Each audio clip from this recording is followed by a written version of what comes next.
রাতের আওয়াজ। রাত ২টো হঠাৎ আমার ঘুম ভেঙে দেখি ছেলে আমার খাটের পাশে দাঁড়িয়ে আছে এবং বলছে, মা, আমি আর একা ঘুমোতে পারি না। গভীর রাতে হঠাৎ মনে হল কেউ যেন আমাকে ডাকছে।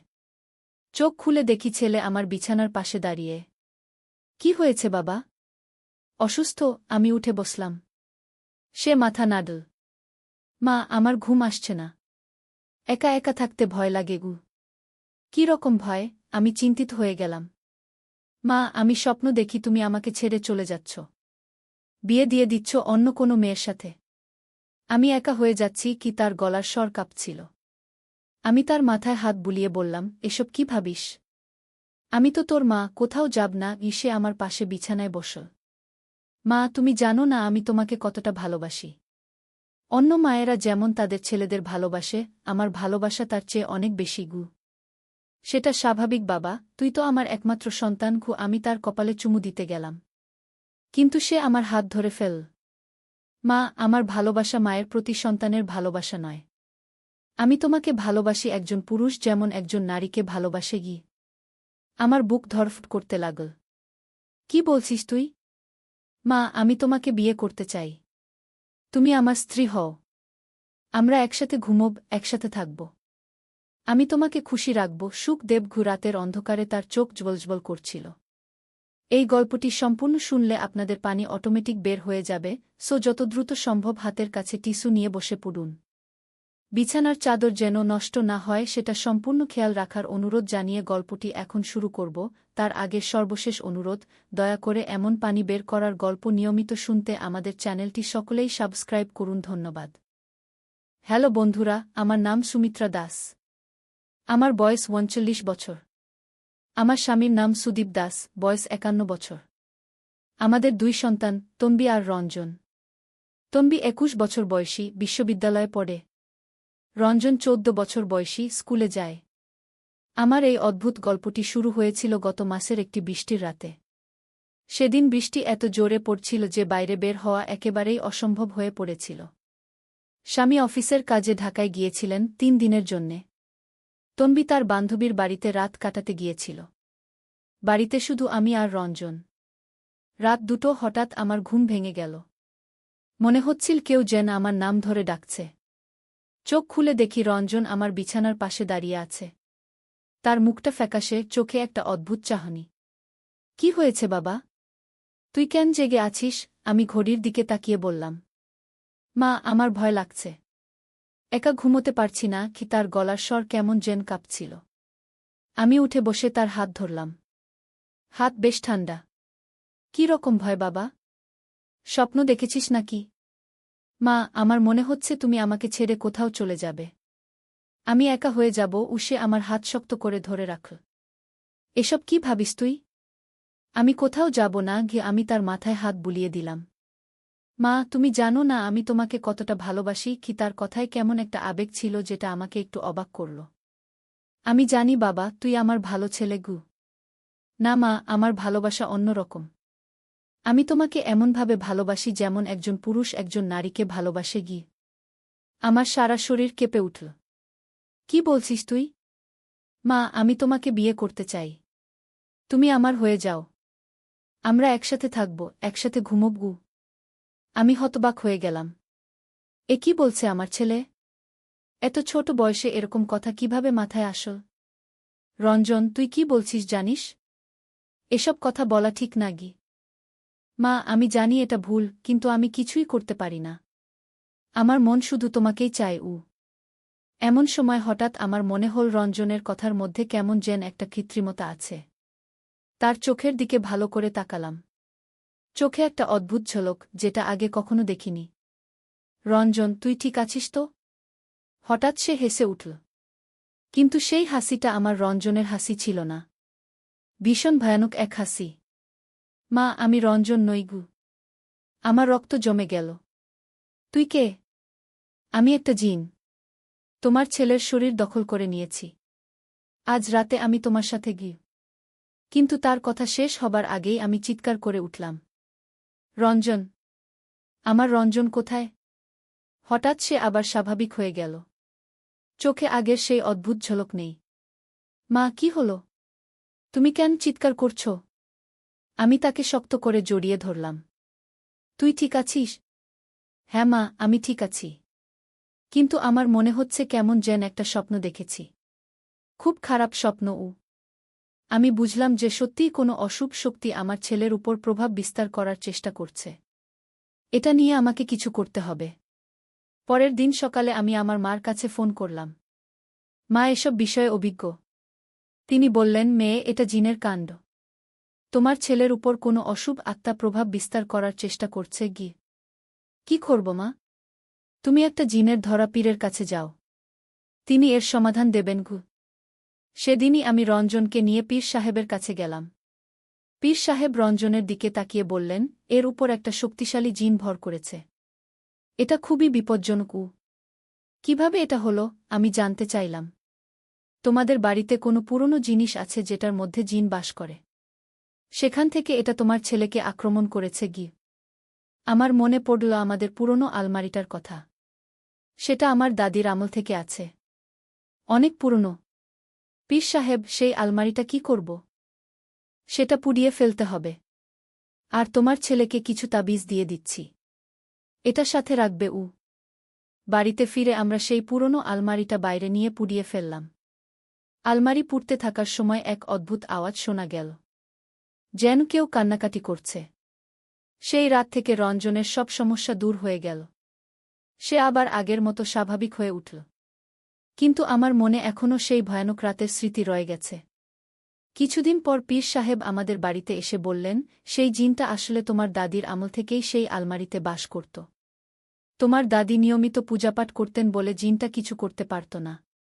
কিন্তু এখন সে সুযোগ পেয়ে তোমার ছেলেকে আক্রমণ করেছিল। জিনটা কি চাইত? জিনটা চাইত তোমার পরিবারকে ধ্বংস করতে।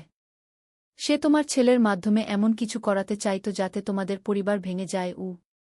আমি কাঁপতে কাঁপতে বললাম, ভাগ্যিস আমি বুঝতে পেরেছিলাম। হ্যাঁ, তুমি খুব বুদ্ধিমানের কাজ করেছ। যদি আরও দেরি হতো তাহলে আরও বিপদ হতে পারত। এরপর থেকে আমরা নিয়মিত ঘরে ধূপধুনো জ্বালাতে শুরু করলাম। আর প্রতিদিন কুরআন তেলাওয়াত করতাম।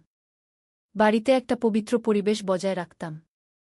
রঞ্জন এখন একেবারে স্বাভাবিক। সে আগের মতো পড়াশোনায় মন দিয়েছে। কিন্তু মাঝে মাঝে আমার মনে হয় সেই রাতের কথা। কত বড় বিপদ থেকে আমরা বেঁচে গিয়েছি। আমার স্বামী ঢাকা থেকে ফিরে এসব শুনে প্রথমে বিশ্বাস করেননি। কিন্তু পীর সাহেবের সাথে কথা বলে তিনিও মানতে বাধ্য হলেন। এসব জিনিস সত্যিই আছে, তিনি বললেন। আমরা সবাইকে সাবধান থাকতে হবে। আমার মা বললেন, আমি আগেই বলেছিলাম, পুরনো জিনিসগুলো ভালো করে পরিষ্কার না করে ব্যবহার করা উচিত নয়। এই ঘটনার পর থেকে আমি বুঝেছি যে আমাদের চারপাশে অনেক অদৃশ্য শক্তি রয়েছে। সেগুলো থেকে বাঁচতে হলে আমাদের ধর্মীয় অনুশাসন মেনে চলতে হবে। রঞ্জন এখন কলেজে পড়ে। খুবই মেধাবী ছেলে।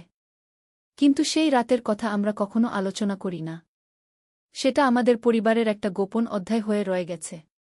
তন্বী এখন বিবাহিত। তার স্বামী খুবই ভালো ছেলে। তারা আমাদের কাছেই থাকে। আমাদের পরিবারে এখন শান্তি।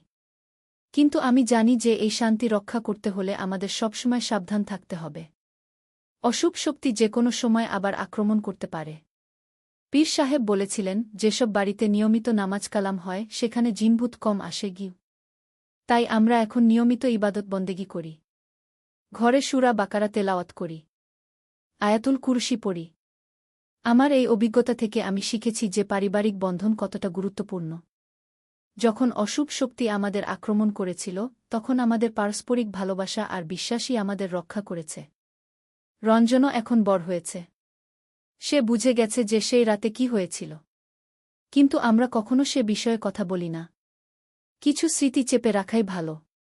আমার পাড়ার অনেকেই এই ঘটনা জানেন। তারা বলেন, সুমিত্রা, তুমি খুব সাহসের কাজ করেছ। অনেক মা এরকম পরিস্থিতিতে ভেঙে পড়তও। কিন্তু আমি জানি যে এটা আমার সাহসের ব্যাপার ছিল না। এটা ছিল একজন মায়ের সন্তানের জন্যে ভালোবাসা। যখন দেখলাম আমার ছেলে বিপদে, তখন আমি আর কিছুই ভাবতে পারিনি। এই গল্পের শিক্ষা হচ্ছে আমাদের সবসময় সতর্ক থাকতে হবে। বিশেষ করে পুরনো জিনিসপত্র নিয়ে কাজ করার সময়। আর যদি কখনো এরকম কিছু ঘটে, তাহলে দেরি না করে ধর্মীয় নেতাদের সাহায্য নিতে হবে। আজ আমার রঞ্জন একটা সফল ছেলে।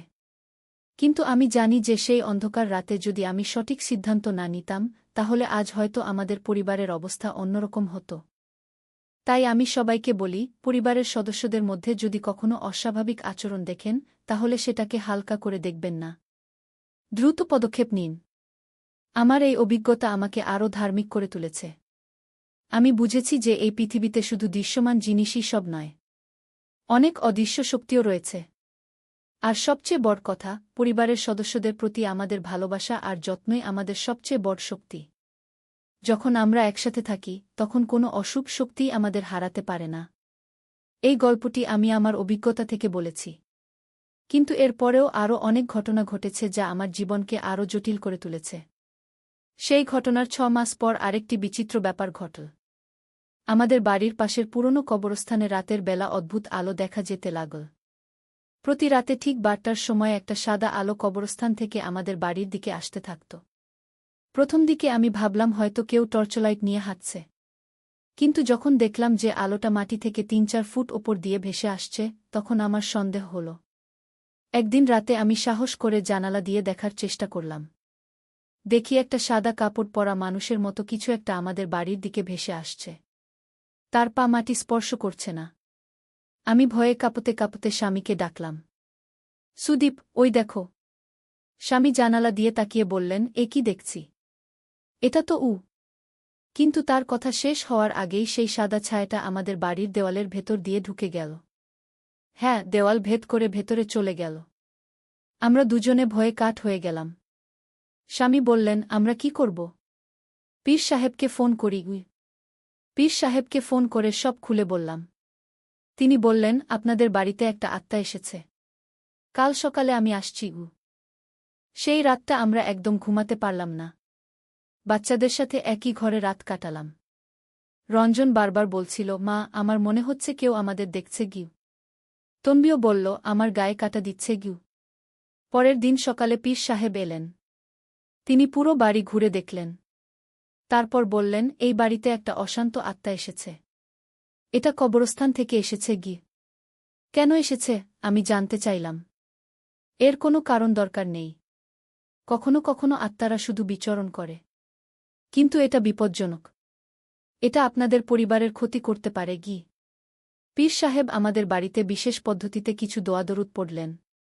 4 কোণায় কিছু তাবিজ ঝুলিয়ে দিলেন।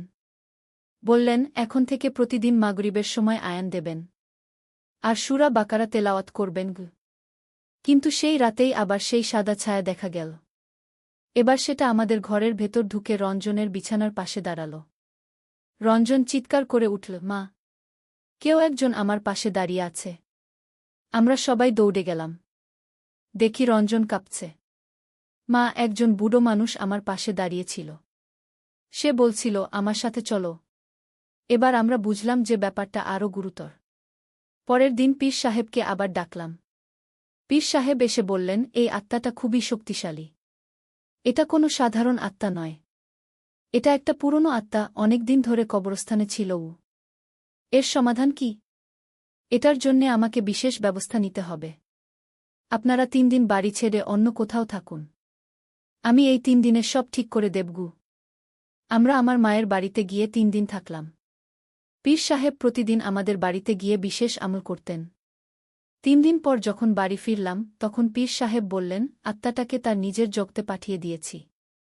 এখন আর কোনো সমস্যা হবে না। সত্যিই সেই রাত থেকে আর কোনো অস্বাভাবিক ঘটনা ঘটেনি। কিন্তু এই ঘটনা আমাদের পরিবারে একটা গভীর প্রভাব ফেল। তন্বী বলল, মা, আমার বিয়ের পর আমি এই বাড়িতে থাকতে চাই না।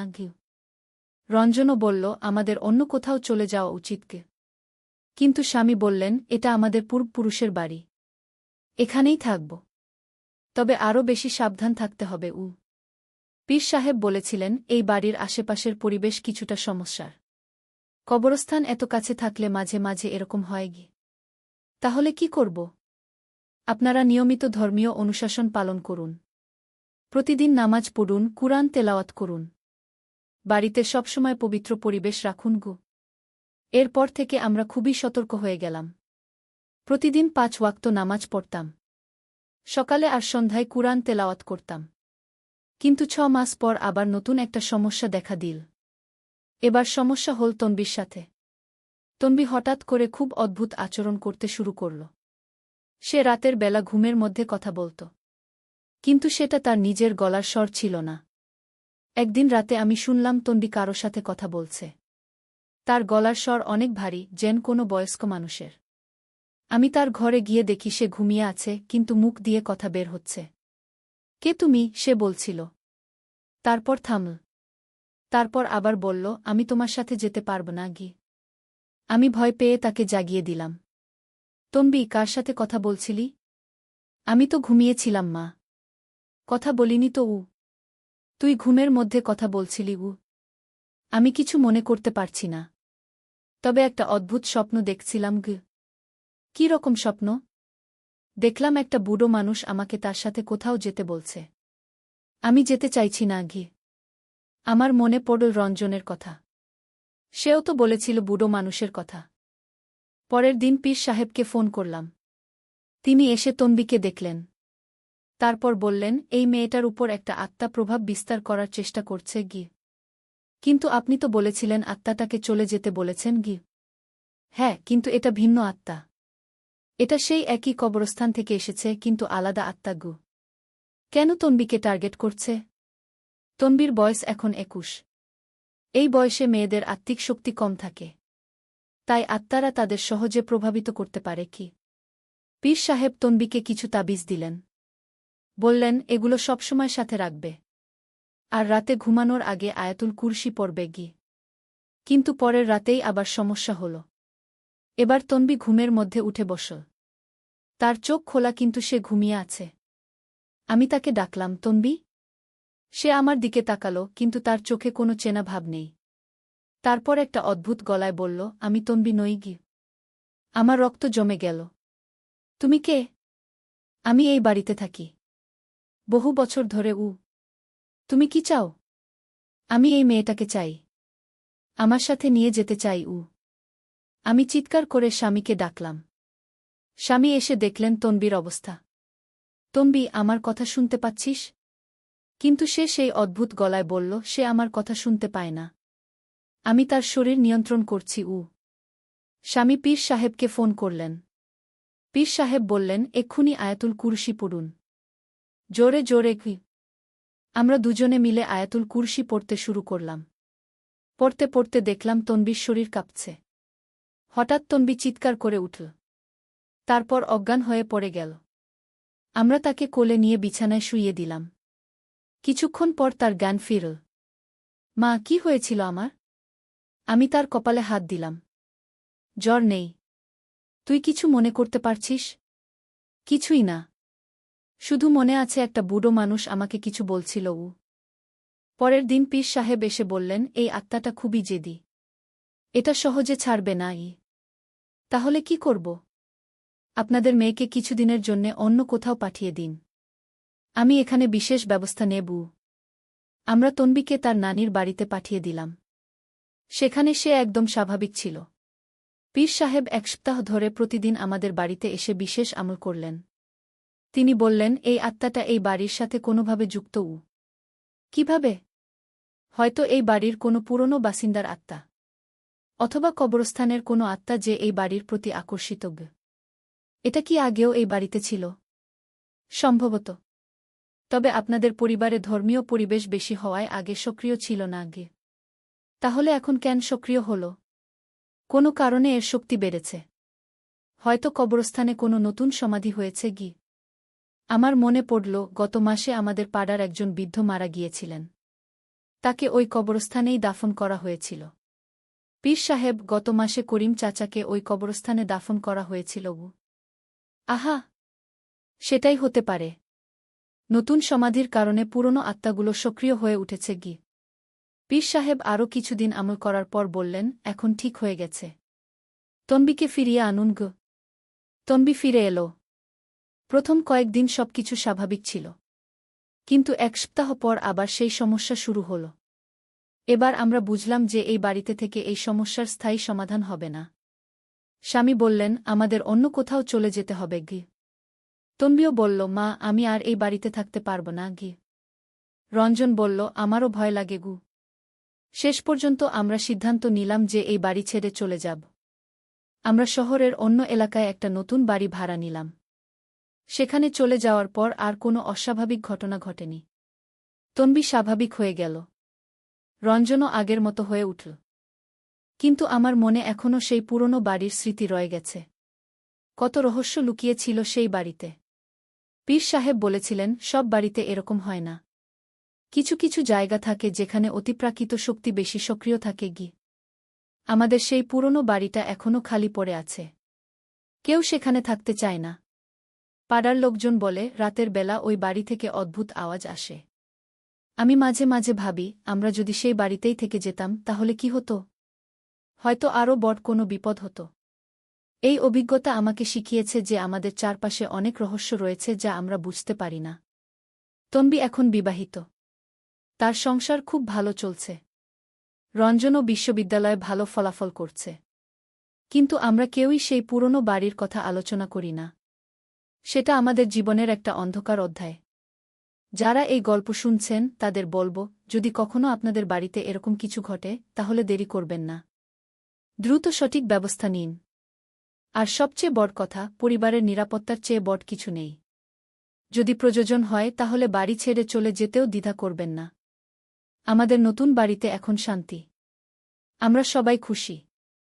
এই শিক্ষাটাই হয়তো আমাদের জন্যে সবচেয়ে বড়। গতকাল বিকেলে বাগানে ফুলে পানি দিচ্ছিলাম, হঠাৎ ছেলে এসে যা করল আর যা বলল। গতকাল বিকেল ৫টার দিকে বাগানে গেছি ফুল গাছে পানি দিতে। গোলাপ, বেলি, জুঁই গাছে একে একে পানি দিচ্ছিলাম। ছেলে অফিস থেকে ফিরে এসে সোজা বাগানে চলে এল। বলল, মা, আমিও সাহায্য করব। সে আরেকটা পানির পাত্র নিয়ে এল। আমরা দুজনে মিলে সব গাছে পানি দিলাম। কাজ শেষে বাগানের বেঞ্চে বসলাম। সন্ধ্যার হাওয়া আসছে। ফুলের গন্ধে চারদিক মাতাল। মা, এই বাগানটা কত সুন্দর, সে বলল। আমি হাসলাম, তোর বাবা এই বাগান করেছিল? তার মুখ গম্ভীর হয়ে গেল। সে বলল, বাবা চলে যাওয়ার পর তুমি একা এই বাগানের যত্ন নিয়েছ গু। আমি মাথা নাড়লাম। সে আমার হাত ধরে বলল, কিন্তু তুমি একা নও মা। আমি তো আছি কু। আমি বললাম, হ্যাঁ তুই আছিস। সে আমার হাত চেপে ধরে বলল, শুধু ছেলে হিসেবে নয় মা গু। আমি তার দিকে তাকালাম। সে বলল, আমি চাই তোমার সঙ্গী হতে, তোমার স্বামী হতে। একটা পাখি ডেকে উঠল। সে বলল, এই বাগানে আমি তোমাকে বিয়ের প্রস্তাব দিচ্ছি গু। তুই কি বলছিস? আমি ফিসফিস করে বললাম। সে উঠে আমার সামনে হাঁটু গেড়ে বসল। একটা গোলাপ ছিঁড়ে আমার হাতে দিয়ে বলল, মা, আমি তোমাকে ভালোবাসি। তুমি আমার স্ত্রী হবে। বিকেলের সূর্যের আলো তার মুখে পড়ছিল। সে বলল, এই বাগানেই আমাদের বিয়ের অনুষ্ঠান হবে। শুধু আমরা দুজনে। গোলাপের কাঁটা আমার আঙুলে বিঁধল। সে আমার আঙুল থেকে কাঁটা বের করে দিয়ে বলল, আমি তোমাকে কোনো কষ্ট দেব না মা। আমি তোমাকে রানীর মতো রাখব। ফুলের গন্ধে আমার মাথা ঝিমঝিম করছিল। এই গল্পটি সম্পূর্ণ শুনলে আপনাদের পানি অটোমেটিক বের হয়ে যাবে, যত দ্রুত সম্ভব হাতের কাছে টিস্যু নিয়ে বসে পড়ো। বিছানার চাদর যেন নষ্ট না হয় সেটা সম্পূর্ণ খেয়াল রাখার অনুরোধ জানিয়ে গল্পটি এখন শুরু করব। তার আগে সর্বশেষ অনুরোধ, দয়া করে এমন পানি বের করার গল্প নিয়মিত শুনতে আমাদের চ্যানেলটি সকলেই সাবস্ক্রাইব করুন। ধন্যবাদ। হ্যালো বন্ধুরা, আমার নাম মালতী সেন। আমার বয়স ৪১ বছর। আমার স্বামীর নাম রবীন্দ্র সেন, বয়স ৪৬ বছর। আমাদের ২ সন্তান। সৌরভ আমাকে জড়িয়ে ধরল। ধন্যবাদ মা। আমি তোমাকে খুব সুখী রাখব। কিন্তু হঠাৎ করেই পূর্ণিমা ঘরে ঢুকে পড়ল। মা, দাদা, তোমরা কি করছ? আমরা তাড়াতাড়ি আলাদা হয়ে গেলাম। সৌরভ বলল, কিছু না। মা একটু কান্নাকাটি করছিল। আমি সান্ত্বনা দিচ্ছিলাম। কেন কাঁদছিলে মা? পূর্ণিমা জিজ্ঞেস করল। বাবার কথা মনে পড়েছিল। আমি বললাম। ওহ মা, তুমি কেঁদো না। দাদা তো আছে তোমার যত্ন নেওয়ার জন্য। পূর্ণিমা বলল। হ্যাঁ, আমি আছি। সৌরভ বলল। সেদিন থেকে আমাদের জীবনে একটা অদ্ভুত পরিবর্তন এল। সৌরভ আরও বেশি যত্নশীল হয়ে উঠল। আর আমিও ধীরে ধীরে তার ভালোবাসা গ্রহণ করতে শুরু করলাম। কিন্তু একদিন এমন কিছু ঘটল যা আমার সব চিন্তাভাবনা পাল্টে দিল। সেদিন ছিল শুক্রবার। সৌরভ কলেজে গেছে। পূর্ণিমা স্কুলে। আমি একা বাড়িতে। দুপুরে হঠাৎ কলিং বেল বাজল। দরজা খুলে দেখি আমার প্রতিবেশী রুমা আন্টি। কেমন আছ মালতী? তিনি বললেন। ভালো আছি। আসুন আমি বললাম। তিনি ঘরে এসে বসলেন। চা খেতে খেতে বললেন, মালতী, তোমার ছেলে সৌরভ কেমন আছে? ভালো আছে আমি বললাম। শুনেছি সে তোমার খুব যত্ন নেয় তিনি বললেন। হ্যাঁ, নেয় আমি বললাম। কিন্তু মালতী তিনি একটু থামলেন। তারপর বললেন, আমি একটা কথা বলবো। মনে রাখবে না আগে? কি কথা? আমি জিজ্ঞেস করলাম। সৌরভ কি তোমার সাথে একটু? মানে কি? তিনি ইতস্তত করলেন। কি বলতে চাইছেন? আমি বললাম।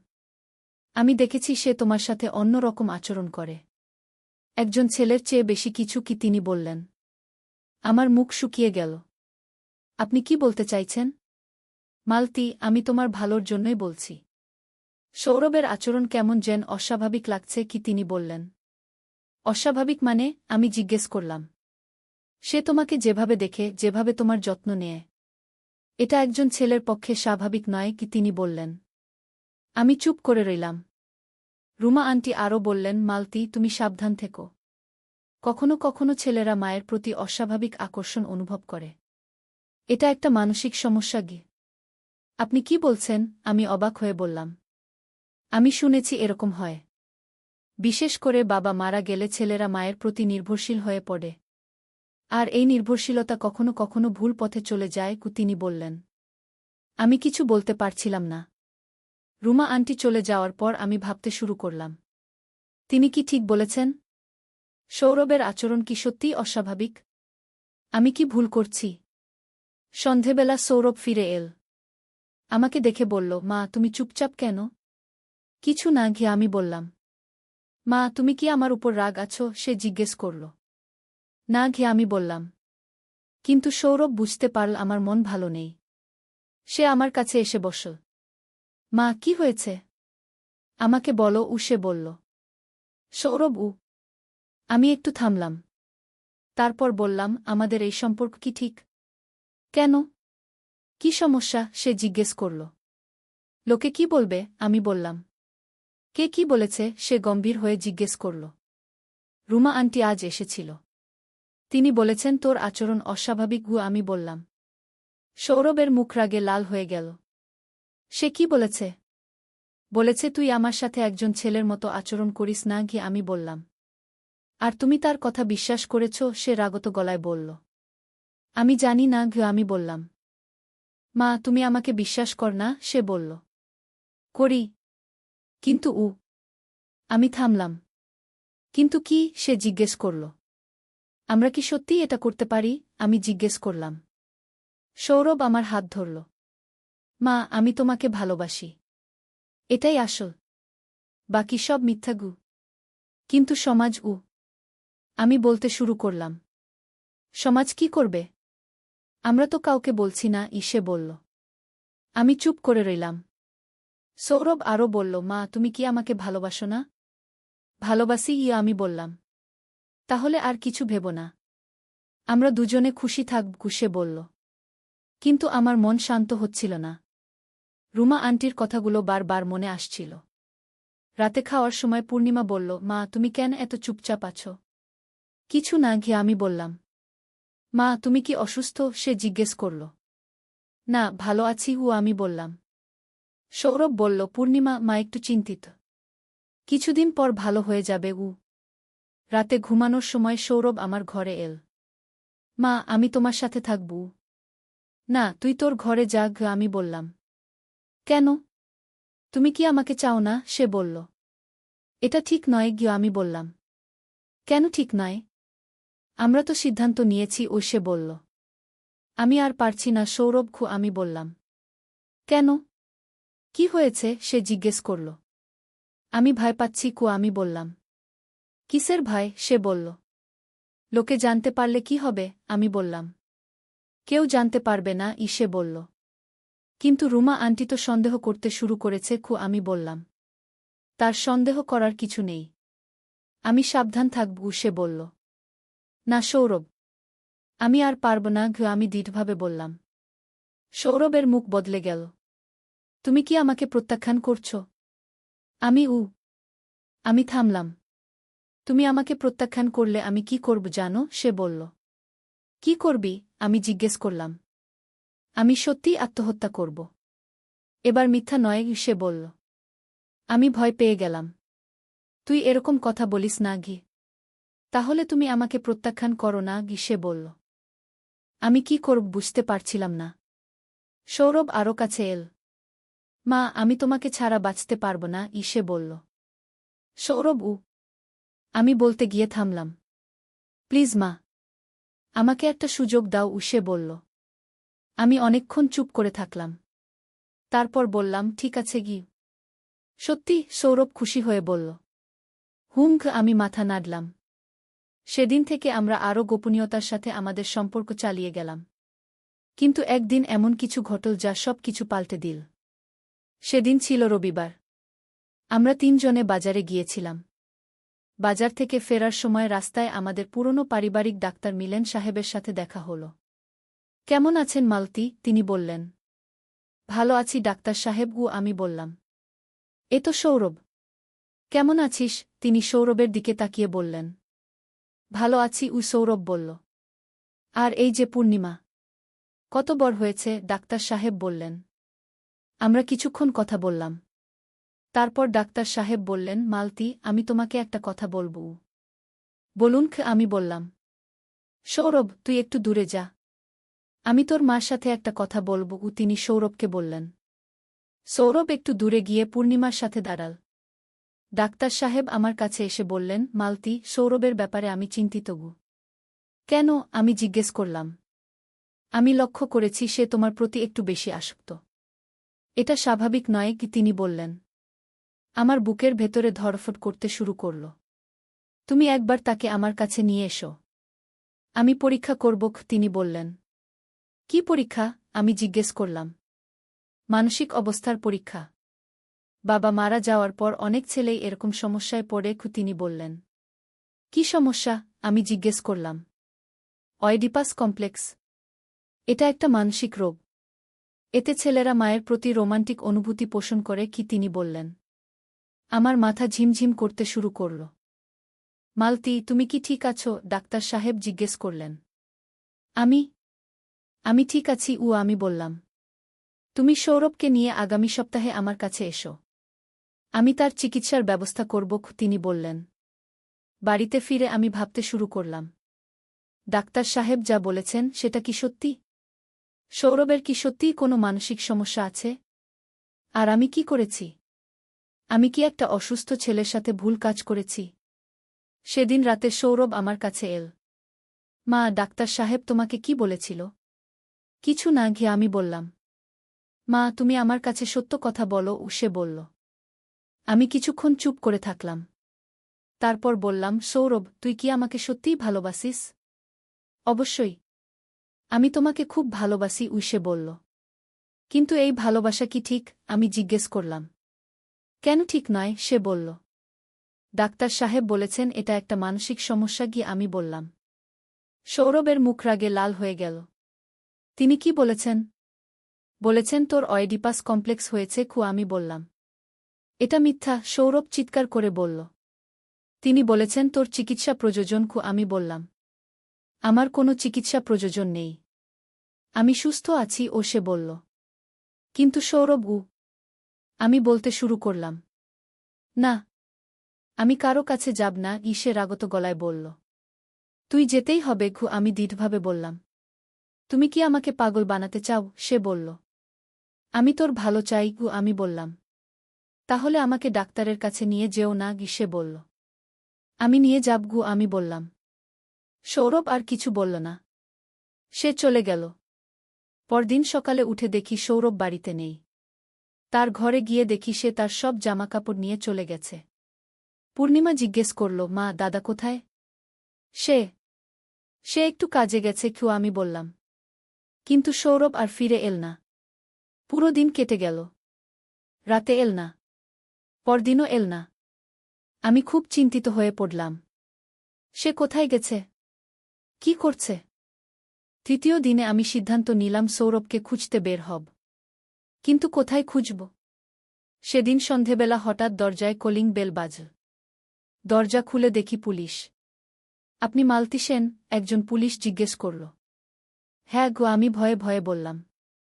আপনার ছেলে সৌরভের সাথে আমাদের দেখা করতে হবে কি? তিনি বললেন। কেন?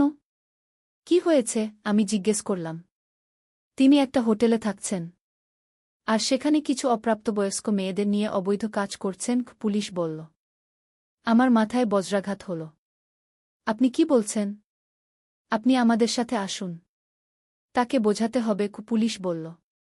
আমি পূর্ণিমাকে প্রতিবেশীর কাছে রেখে পুলিশের সাথে গেলাম। হোটেলে পৌঁছে দেখি সৌরভ হাতকড়া পরা অবস্থায় বসে আছে, আর তার সাথে 3টি কিশোরী মেয়ে। আমাকে দেখে সৌরভ বলল, মা, আমি কিছু করিনি গি। কিন্তু পুলিশ বলল তিনি এই মেয়েদের দিয়ে পতিতাবৃত্তি করাচ্ছেন গু। আমি হতভম্ব হয়ে গেলাম। এটা কি সেই সৌরভ যে আমাকে এত ভালোবাসে? সৌরভ, তুই এমন করলি কেন? আমি কাঁদতে কাঁদতে বললাম। মা, আমি তোমাকে ভুলে যেতে চেয়েছিলাম, কিন্তু পারিনি। কি সে বলল, তাই বলে এমন কাজ? আমি বললাম, আমি জানতাম তুমি আমাকে ডাক্তারের কাছে নিয়ে যাবে, আর সেখানে আমাকে পাগল বানানো হবে, সে বলল। পুলিশ বলল, আপনার ছেলে একটা অপরাধী, তাকে জেলে যেতে হবে গু। আমি মন থেকে বুঝতে পারলাম যে সৌরভ সত্যিই মানসিকভাবে অসুস্থ। তার ভালোবাসা আসলে একটা রোগ ছিল। আমি ভুল করেছিলাম। আমার উচিত ছিল প্রথমেই ডাক্তারের কাছে নিয়ে যাওয়া। এখন অনেক দেরি হয়ে গেছে। সৌরভ জেলে যাবে, আর আমাকে সারা জীবন এই অপরাধবোধ নিয়ে বাঁচতে হবে। আমি বুঝতে পারলাম যে প্রেম আর অসুস্থতার মধ্যে অনেক সময় পার্থক্য করা কঠিন, কিন্তু আমাদের উচিত সর্বদা সতর্ক থাকা। আমার গল্পটা এখানেই শেষ। একটা ভুল সিদ্ধান্তের কারণে আমাদের পুরো পরিবার নষ্ট হয়ে গেছে, কিন্তু জীবন থেমে থাকে না। আমাকে এখন পূর্ণিমাকে নিয়ে নতুন করে বাঁচতে শুরু করতে হবে, আর সৌরভের জন্য প্রার্থনা করতে হবে যেন সে সুস্থ হয়ে ওঠে। এই ছিল আমার জীবনের সবচেয়ে কঠিন অভিজ্ঞতা। আশা করি আপনারা আমার ভুল থেকে শিক্ষা নেবেন। যদি কখনো আপনাদের পরিবারে এরকম কিছু দেখেন, তাহলে দেরি না করে বিশেষজ্ঞ ডাক্তারের সাথে যোগাযোগ করবেন। ভালো থাকবেন সবাই। বর পূর্ণিমা। সৌরভ 20 বছর বয়সী, বিশ্ববিদ্যালয়ে পড়ে। পূর্ণিমা 13 বছর বয়সী, 8ম শ্রেণীতে পড়ে। আমার গল্পটা শুরু হয় আজ থেকে 3 মাস আগে। সেদিন ছিল শুক্রবার। সকাল থেকেই আকাশ মেঘলা, বৃষ্টি হওয়ার সম্ভাবনা ছিল। আমি রান্নাঘরে সকালের নাস্তা বানাচ্ছিলাম। হঠাৎ সৌরভ এসে বলল, মা, আজ আমি বাড়িতে থাকব। কেন? কলেজ যাবি না? আমি জিজ্ঞেস করলাম। আজ ক্লাস নেই, আর বৃষ্টিও হতে পারে, কি সে বলল। ঠিক আছে, তাহলে আমার সাথে বাগানের কাজ করবি কি? আমি বললাম। সৌরভ মাথা নেড়ে রাজি হয়ে গেল। সকালের নাস্তার পর আমরা বাগানে গেলাম। আমাদের বাগানটা খুবই সুন্দর। আমার স্বামী রবীন্দ্র বাগান করতে খুব ভালোবাসত। সে নানা রকম ফুলের চারা লাগিয়েছিল। গোলাপ, জুঁই, বেলি, রজনীগন্ধা, গাঁদা, কত রকমের ফুল। 3 মাস আগে রবীন্দ্র হার্ট অ্যাটাকে মারা যায়। তারপর থেকে বাগানের যত্ন নেওয়াটা আমার জন্য একটু কষ্টকর হয়ে গেছে, কিন্তু সৌরভ আমাকে সাহায্য করে। সেদিন আমরা মিলে গাছগুলোতে পানি দিচ্ছিলাম। মা, বাবা এই গোলাপ গাছটা কবে লাগিয়েছিল? সৌরভ জিজ্ঞেস করল। তোর জন্মের আগেই, প্রায় 21 বছর আগে। আমি উত্তর দিলাম। সত্যি? এত পুরনো গাছ? সে অবাক হয়ে বলল। হ্যাঁ, তোর বাবা বলেছিল এই গোলাপ গাছের ফুল যখন ফুটবে, তখন আমাদের বাড়িতে একটা ছেলে আসবে। আমি হাসতে হাসতে বললাম। আর সত্যিই তো আমি এসেছি, সৌরভ হেসে বলল। আমরা পানি দেওয়া শেষ করে বেঞ্চে বসলাম। চারদিক খুবই শান্ত, পাকপাখালির ডাকাডাকি আর ফুলের মিষ্টি গন্ধ। এমন সময় সৌরভ বলল, মা, আমি তোমাকে একটা কথা বলবো। বল। আমি বললাম। মা, আমি সে একটু থামল, তারপর বলল, আমি চাই তুমি আর একা থাকো না গি। তুই তো আছিস। আমি বললাম। না মা, আমি বলতে চাইছি গু। সে আরও কাছে এসে আমার হাত ধরল। আমি চাই তোমার একটা সঙ্গী থাকুক, একজন স্বামী গু। আমি চমকে গেলাম। তুই কি বলছিস? মা, আমি জানি এটা অদ্ভুত লাগতে পারে, কিন্তু আমি চাই তুমি খুশি থাকো। তোমার একজন সঙ্গী থাকুক। সে গম্ভীর গলায় বলল।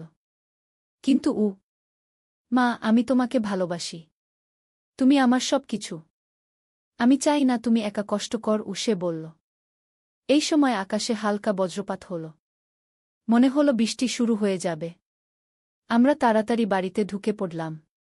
ঘরে ঢুকে আমি ভাবতে শুরু করলাম, সৌরভ কি বোঝাতে চাইছিল? সে কি চায় আমি আবার বিয়ে করি? কিন্তু কার সাথে? আর আমার বয়সেও কেউ বিয়ে করবে কি না তা নিয়ে সন্দেহ ছিল।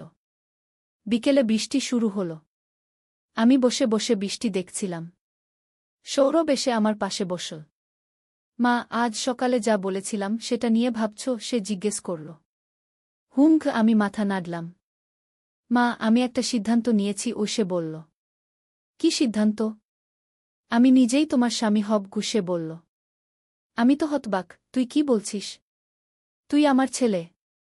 না মা, আমি শুধু তোমার ছেলে নই, আমি তোমাকে ভালোবাসি একজন পুরুষ হিসেবে, সে বলল। এটা কি বলছিস তুই? এটা অসম্ভব, আমি চিৎকার করে বললাম। কিছুই অসম্ভব নয় মা, আমি তোমাকে রানীর মতো রাখব, তোমাকে সব সুখ দেব, সে বলল। আমি উঠে চলে গেলাম। কিন্তু সৌরভও আমার পিছু পিছু এল। মা, থামো, আমার কথা শোনো, সে বলল। আমি তোর কোনো কথা শুনব না।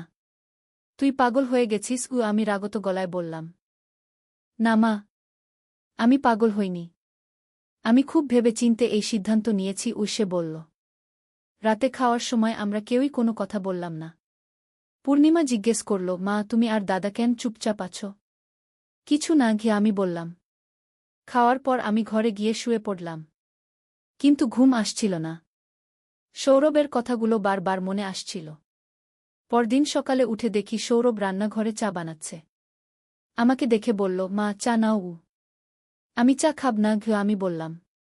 মা, তুমি আমার উপর রাগ করেছ? সে জিজ্ঞেস করল। তুই যা বলেছিস সেটা ঠিক নয়। এরকম কথা আর কখনো বলিস না, আমি বললাম। কিন্তু মা, কোনো কিন্তু নেই। তুই আমার ছেলে। এই পরিচয়ের বাইরে আর কিছু নয়, আমি দৃঢ় গলায় বললাম। সেদিনের পর থেকে সৌরভ এ বিষয়ে আর কিছু বলেনি। কিন্তু আমি দেখতে পাচ্ছিলাম সে আমার প্রতি একটু বেশিই যত্নশীল হয়ে উঠেছে। সকালে উঠে আমার জন্য চা বানাত। রাতে ঘুমানোর আগে আমার পা টিপে দিত। প্রায় এক সপ্তাহ পর শনিবার সকালে আমি বাগানে কাজ করছিলাম। সৌরভ এসে বলল, মা, আমিও কাজ করব। না, তুই পড়তে যা, আমি বললাম। মা, আজ ছুটির দিন। আর আমি তোমাকে একা কাজ করতে দেখলে ভালো লাগে না, সে বলল। আমি কিছু বললাম না। সে এসে আমাকে সাহায্য করতে শুরু করল। কাজ করতে করতে সে বলল, মা, তুমি কি আমাকে ক্ষমা করেছ? কিসের জন্য? আমি জিজ্ঞেস করলাম। আমি যা বলেছিলাম, সে বলল। সেসব ভুলে যা। আর কখনো এরকম কথা বলিস না, আমি বললাম। ঠিক আছে মা, আমি আর বলব না, সে বলল। কিন্তু তার চোখে একটা অদ্ভুত ভাব ছিল। মনে হচ্ছিল সে কিছু একটা লুকাচ্ছে। এরপর আরও কিছুদিন স্বাভাবিকভাবেই কেটে গেল। কিন্তু আমি লক্ষ্য করছিলাম সৌরভ আমাকে একটু বেশিই খেয়াল রাখছে। আমি কোথাও গেলে সেও যেতে চাইত। আমি কিছু কিনতে গেলে সেও সাথে থাকত। একদিন আমি বাজার থেকে ফিরে এসে দেখি সৌরভ বসার ঘরে একা বসে আছে। আমাকে দেখে বলল, মা, তুমি একটু বসগে। কি হয়েছে? আমি জিজ্ঞেস করলাম। মা, আমি তোমাকে একটা উপহার দিতে চাই, সে বলল। কি উপহার? আমি বললাম। সে একটা ছোট বাক্স বের করল। বলল, এটা খোলো। আমি বাক্সটা খুলে দেখি একটা সোনার আংটি।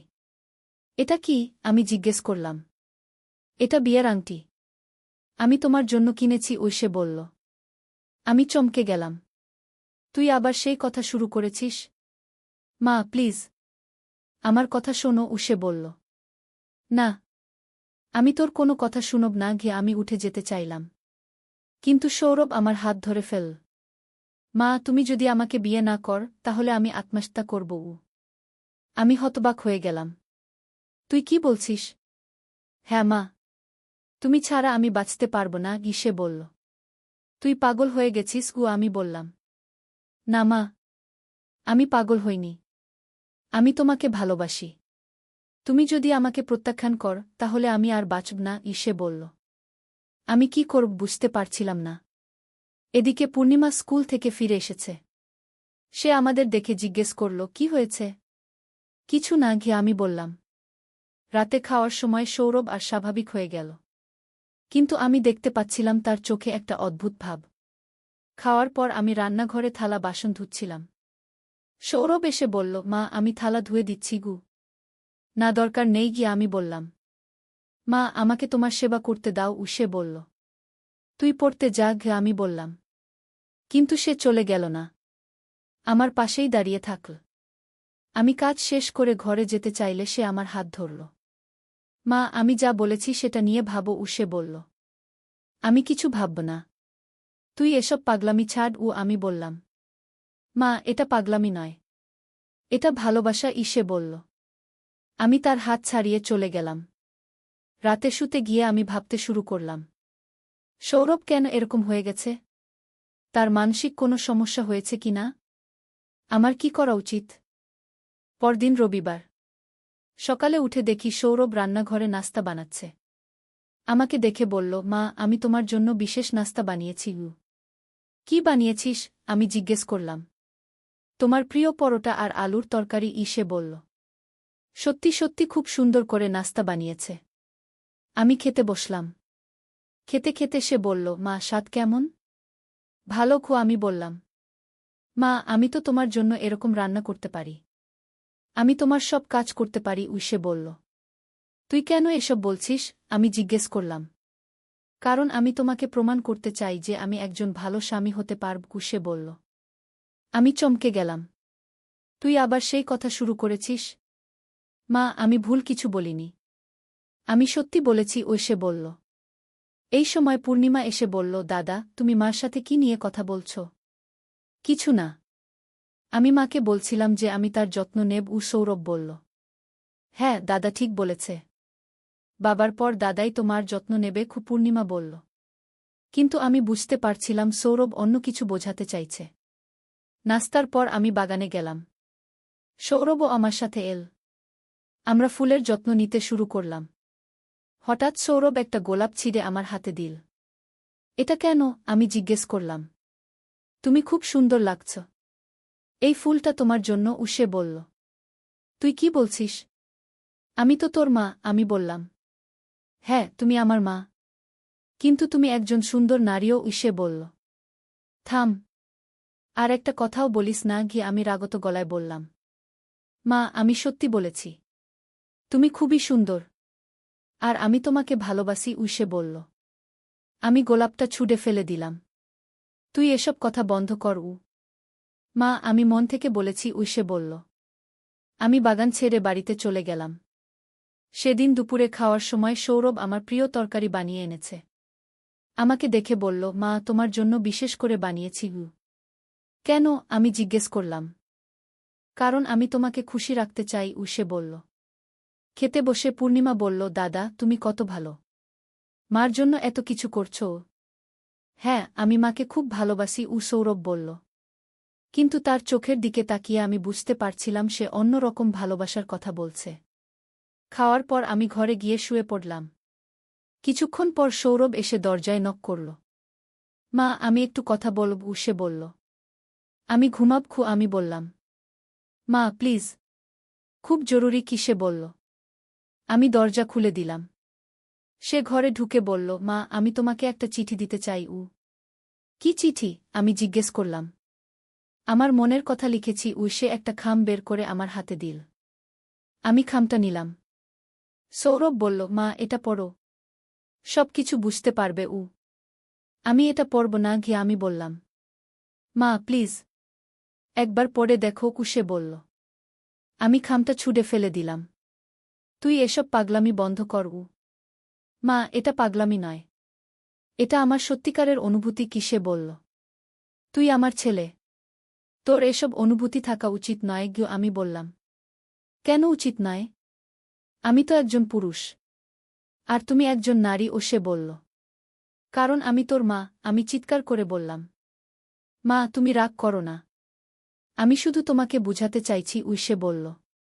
আমি ঘর থেকে বেরিয়ে গেলাম। কিন্তু সৌরভ আমার পিছু নিল।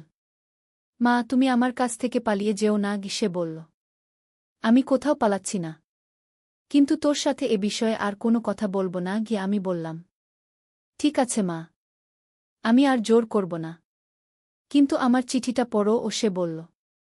আমি কিছু বললাম না। সন্ধেবেলা আমি রান্নাঘরে রাতের খাবার বানাচ্ছিলাম। সৌরভ এসে বলল, মা আমি সাহায্য করব। না দরকার নেই গিয়ে আমি বললাম। কিন্তু সে চলে গেল না। আমার পাশে দাঁড়িয়ে থাকল। আমি কাজ করতে থাকলাম। মা তুমি আমার উপর খুব রাগ আছো সে জিজ্ঞেস করল। আমি রাগ করিনি। কিন্তু তুই যা বলছিস সেটা ভুল আমি বললাম। কেন ভুল? আমি তো তোমাকে ভালোবাসি সে বলল। এভাবে ভালোবাসা ভুল আমি বললাম। কিন্তু প্রেম তো কোনো নিয়ম মানে না সে বলল। এটা প্রেম নয়। এটা অসুস্থতা আমি বললাম। না মা। আমি অসুস্থ নই। আমি খুব ভালো আছি সে বলল। রাতে খাওয়ার সময় পূর্ণিমা বলল, মা তুমি আজ খুব চুপচাপ আছো।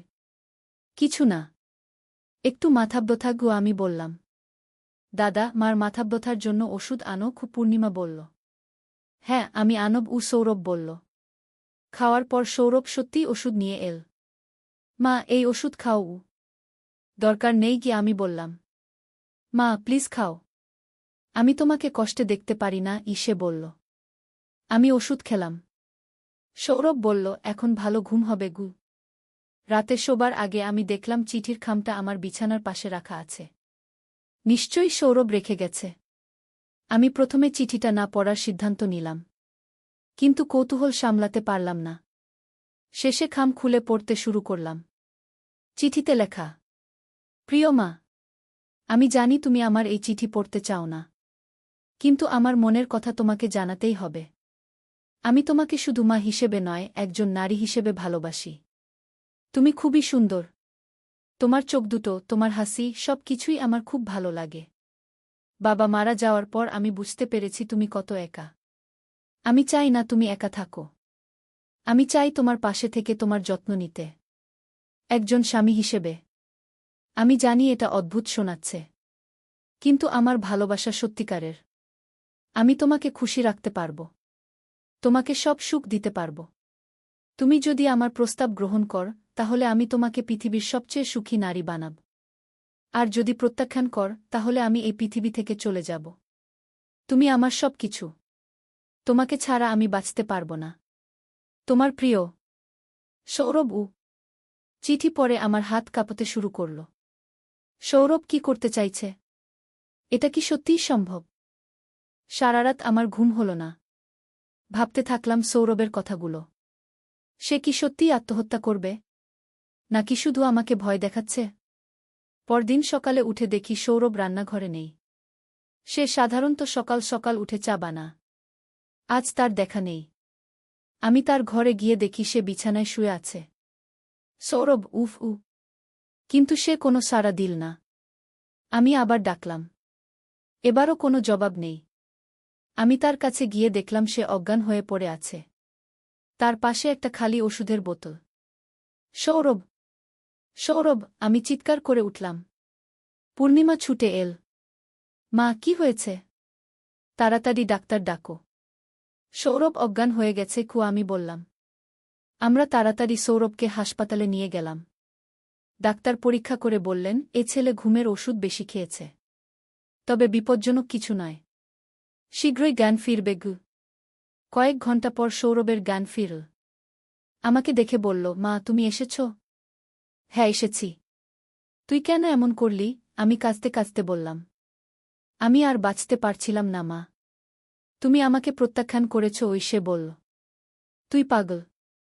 আমি কোনো প্রত্যাখ্যান করিনি আমি বললাম। তুমি আমার চিঠির কোনো জবাব দাওনি সে বলল। আমি চিঠি পড়েছি আমি বললাম। তাহলে তোমার সিদ্ধান্ত কি? সে জিজ্ঞেস করল। আমি কি বলো বুঝতে পারছিলাম না। এদিকে পূর্ণিমা আমাদের কথা শুনছে। আমরা বাড়িতে গিয়ে কথা বলব আমি বললাম।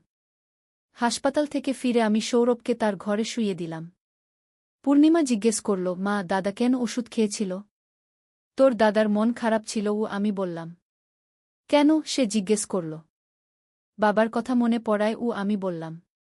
সন্ধেবেলা সৌরভ আমার ঘরে এল। মা আমি তোমার সাথে কথা বলবো। কি কথা? আমি জিজ্ঞেস করলাম। তুমি আমার প্রস্তাব নিয়ে ভেবেছ? সে বলল। সৌরভ, তুই কেন নিজেকে মেরে ফেলতে চাইলি? আমি জিজ্ঞেস করলাম। কারণ তুমি ছাড়া আমার বাঁচার কোনো অর্থ নেই, সে বলল। কিন্তু এটা তো ঠিক নয় গিয়ে, আমি বললাম। কেন ঠিক নয়? আমি তোমাকে ভালোবাসি, সে বলল। কিন্তু আমি তোর মা গো, আমি বললাম। তুমি আমার মা, এটা ঠিক। কিন্তু তুমি একজন নারীও, সে বলল। সৌরভ, এটা সম্ভব নয় গিয়ে, আমি বললাম। কেন সম্ভব নয়? আমি তোমাকে সুখী করতে পারি, সে বলল। লোকে কি বলবে? আমি জিজ্ঞেস করলাম। লোকে যা বলার বলুক। আমাদের খুশি থাকলেই হবে, সে বলল। আমি চুপ করে রইলাম। সৌরভ আরও কাছে এসে বলল, মা, আমি তোমাকে কষ্ট দিতে চাই না। কিন্তু আমি আর তোমাকে ছাড়া থাকতে পারব না গি। তুই আমাকে ছেড়ে কোথাও যাবি না গি, আমি বললাম। তাহলে তুমি আমার প্রস্তাব মেনে নাও, সে বলল। আমি দীর্ঘক্ষণ চুপ করে থাকলাম। তারপর বললাম, আমি ভাবব। সত্যি? তুমি সত্যি ভাববে? সৌরভ খুশি হয়ে বলল। আমি মাথা নাড়লাম। ধন্যবাদ মা। আমি জানতাম তুমি আমাকে হতাশ করবে না, সে বলল। সেদিন রাতে আমি সারারাত জেগে ভাবলাম। সৌরভের কথাগুলো মনে হচ্ছিল। সে কি সত্যিই আমাকে ভালোবাসে? নাকি শুধু বিভ্রান্তিতে পড়েছে? কিন্তু হঠাৎ করে একটা কথা মনে পড়ল। গতকাল হাসপাতালে ডাক্তার কি বলেছিলেন? এ ছেলে ঘুমের ওষুধ বেশি খেয়েছে, কিন্তু সৌরভ তো আমাকে বলেছিল সে আত্মহত্যার চেষ্টা করেছে। তাহলে কি সৌরভ আমাকে মিথ্যা বলেছে? সে কি আমাকে ভয় দেখানোর জন্য এমন করেছে? আমি আরও গভীরভাবে ভাবতে শুরু করলাম। সৌরভ কবে থেকে আমার প্রতি এরকম আচরণ শুরু করেছে? তার বাবা মারা যাওয়ার পর থেকে। তার মানে এটা কি শোকের কারণে হয়েছে? নাকি সৌরভ আমাকে নিয়ে কোনো পরিকল্পনা করেছে? সে কি আমার সম্পত্তির জন্য এমন করছে? না, এটা হতে পারে না। সৌরভ আমার নিজের ছেলে। সে আমার ক্ষতি করতে পারে না। কিন্তু তাহলে সে কেন এমন অদ্ভুত আচরণ করছে? সকালে উঠে আমি সৌরভের ঘরে গেলাম। সে বিছানায় শুয়েছিল। আমাকে দেখে উঠে বসল। মা, তুমি কি সিদ্ধান্ত নিয়েছ? সে জিজ্ঞেস করল। সৌরভ, আমি তোর সাথে সত্যি কথা বলতে চাই কি, আমি বললাম। কি? সে জিজ্ঞেস করল। তুই কি সত্যিই আত্মহত্যার চেষ্টা করেছিলি? আমি জিজ্ঞেস করলাম। সৌরভের মুখ একটু পাল্টে গেল। হ্যাঁ, করেছি।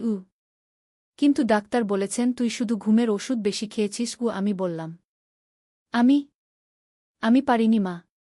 শেষ মুহূর্তে ভয় পেয়ে গেছি, সে বলল। তুই মিথ্যা বলছিস। আমি দৃঢ়ভাবে বললাম। সৌরভ চুপ করে গেল। তারপর বলল, ঠিক আছে, আমি মিথ্যা বলেছি। কিন্তু আমার ভালোবাসা সত্যি গি। তুই কেন এমন করলি? আমি জিজ্ঞেস করলাম। কারণ আমি তোমাকে বুঝাতে চেয়েছিলাম যে আমি তোমাকে কত ভালোবাসি, সে বলল। আমি কিছুক্ষণ চুপ করে থাকলাম। তারপর বললাম, সৌরভ, তুই ভুল পথে গেছিস গু। কেন ভুল?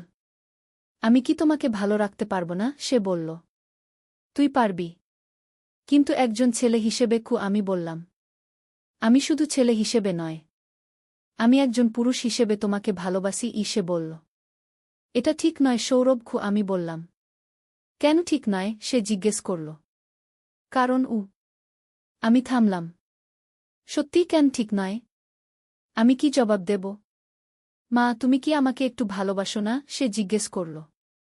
অবশ্যই ভালোবাসি। তুই আমার ছেলে। আমি বললাম। না, আমি বলতে চাইছি একজন পুরুষ হিসেবে। সে বলল। আমি চুপ করে রইলাম। সৌরভ আমার হাত ধরল। মা, আমার চোখের দিকে তাকাও। আমি তার চোখের দিকে তাকালাম। তার চোখে সত্যিই ভালোবাসার ছাপ ছিল। মা, আমি তোমাকে সত্যিই ভালোবাসি। একজন নারী হিসেবে। সে বলল। আমার মন কেমন করতে শুরু করল। সৌরভ সত্যিই খুব সুদর্শন। আর তার যত্ন খুব ভালো। সৌরভ আমি ইতস্তত করে বললাম। হ্যাঁ মা, সে বলল। আমি আমি জানি না। আমি বললাম। মা, তুমি আমাকে একটা সুযোগ দাও। আমি তোমাকে প্রমাণ করে দেখাব। সে বলল। কি প্রমাণ? আমি জিজ্ঞেস করলাম। আমি যে তোমাকে একজন ভালো স্বামীর মতো যত্ন নিতে পারি। সে বলল। আমি কিছুক্ষণ ভাবলাম। তারপর বললাম, ঠিক আছে গি। সত্যি? তুমি আমাকে সুযোগ দেবে? সৌরভ খুশি হয়ে বলল। হ্যাঁ, কিন্তু শর্ত আছে। আমি বললাম। কি শর্ত? সে জিজ্ঞেস করল। পূর্ণিমার সামনে এসব কথা বলা যাবে না। সে এখনো ছোটই, আমি বললাম।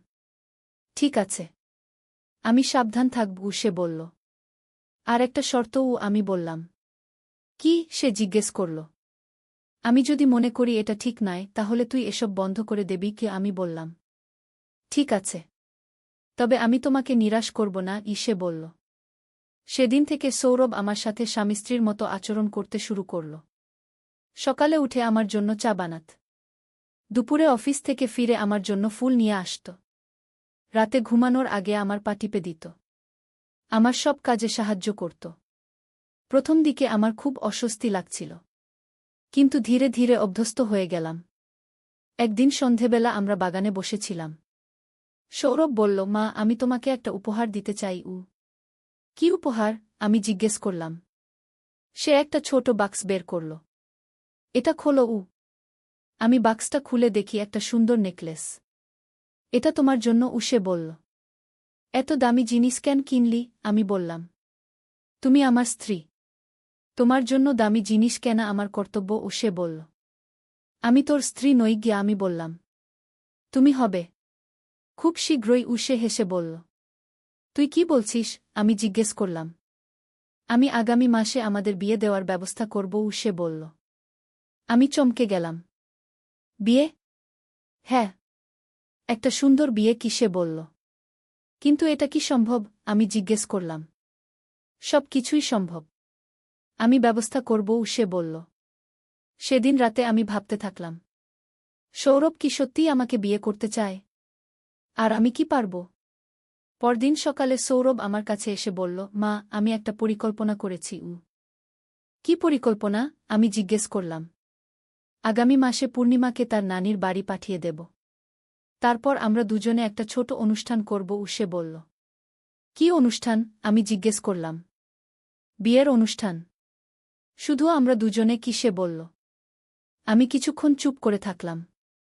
তারপর বললাম, এটা ঠিক হবে? অবশ্যই হবে। আমরা তো কারো ক্ষতি করছি না, সে বলল। কিন্তু লোকে কি বলবে? আমি জিজ্ঞেস করলাম। আমরা কাউকে বলবো না।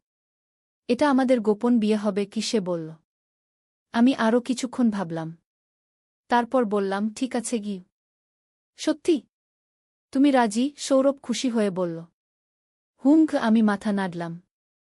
সৌর। সত্যের আলো। প্রথম অধ্যায়। আবু বকর ইবন উমরের সংকল্প। মদিনার এক শান্ত সন্ধ্যায় মসজিদে নব্বীর পাশে বসেছিলেন আবু বকর ইবন উমর। তিনি একজন তরুণ মুসলিম যোদ্ধা, যার হৃদয়ে ইসলামের জন্য অগাধ ভালোবাসা ও আত্মত্যাগের স্পৃহা। তার বাবা উমর ইবন আব্দুল আজিজ একজন সম্মানিত সাহাবী ছিলেন, যিনি রাসূলুল্লাহ এর সাথে অনেক যুদ্ধে অংশ নিয়েছিলেন। বাবা, আবু বকর বললেন, আমার মন আজ অস্থির।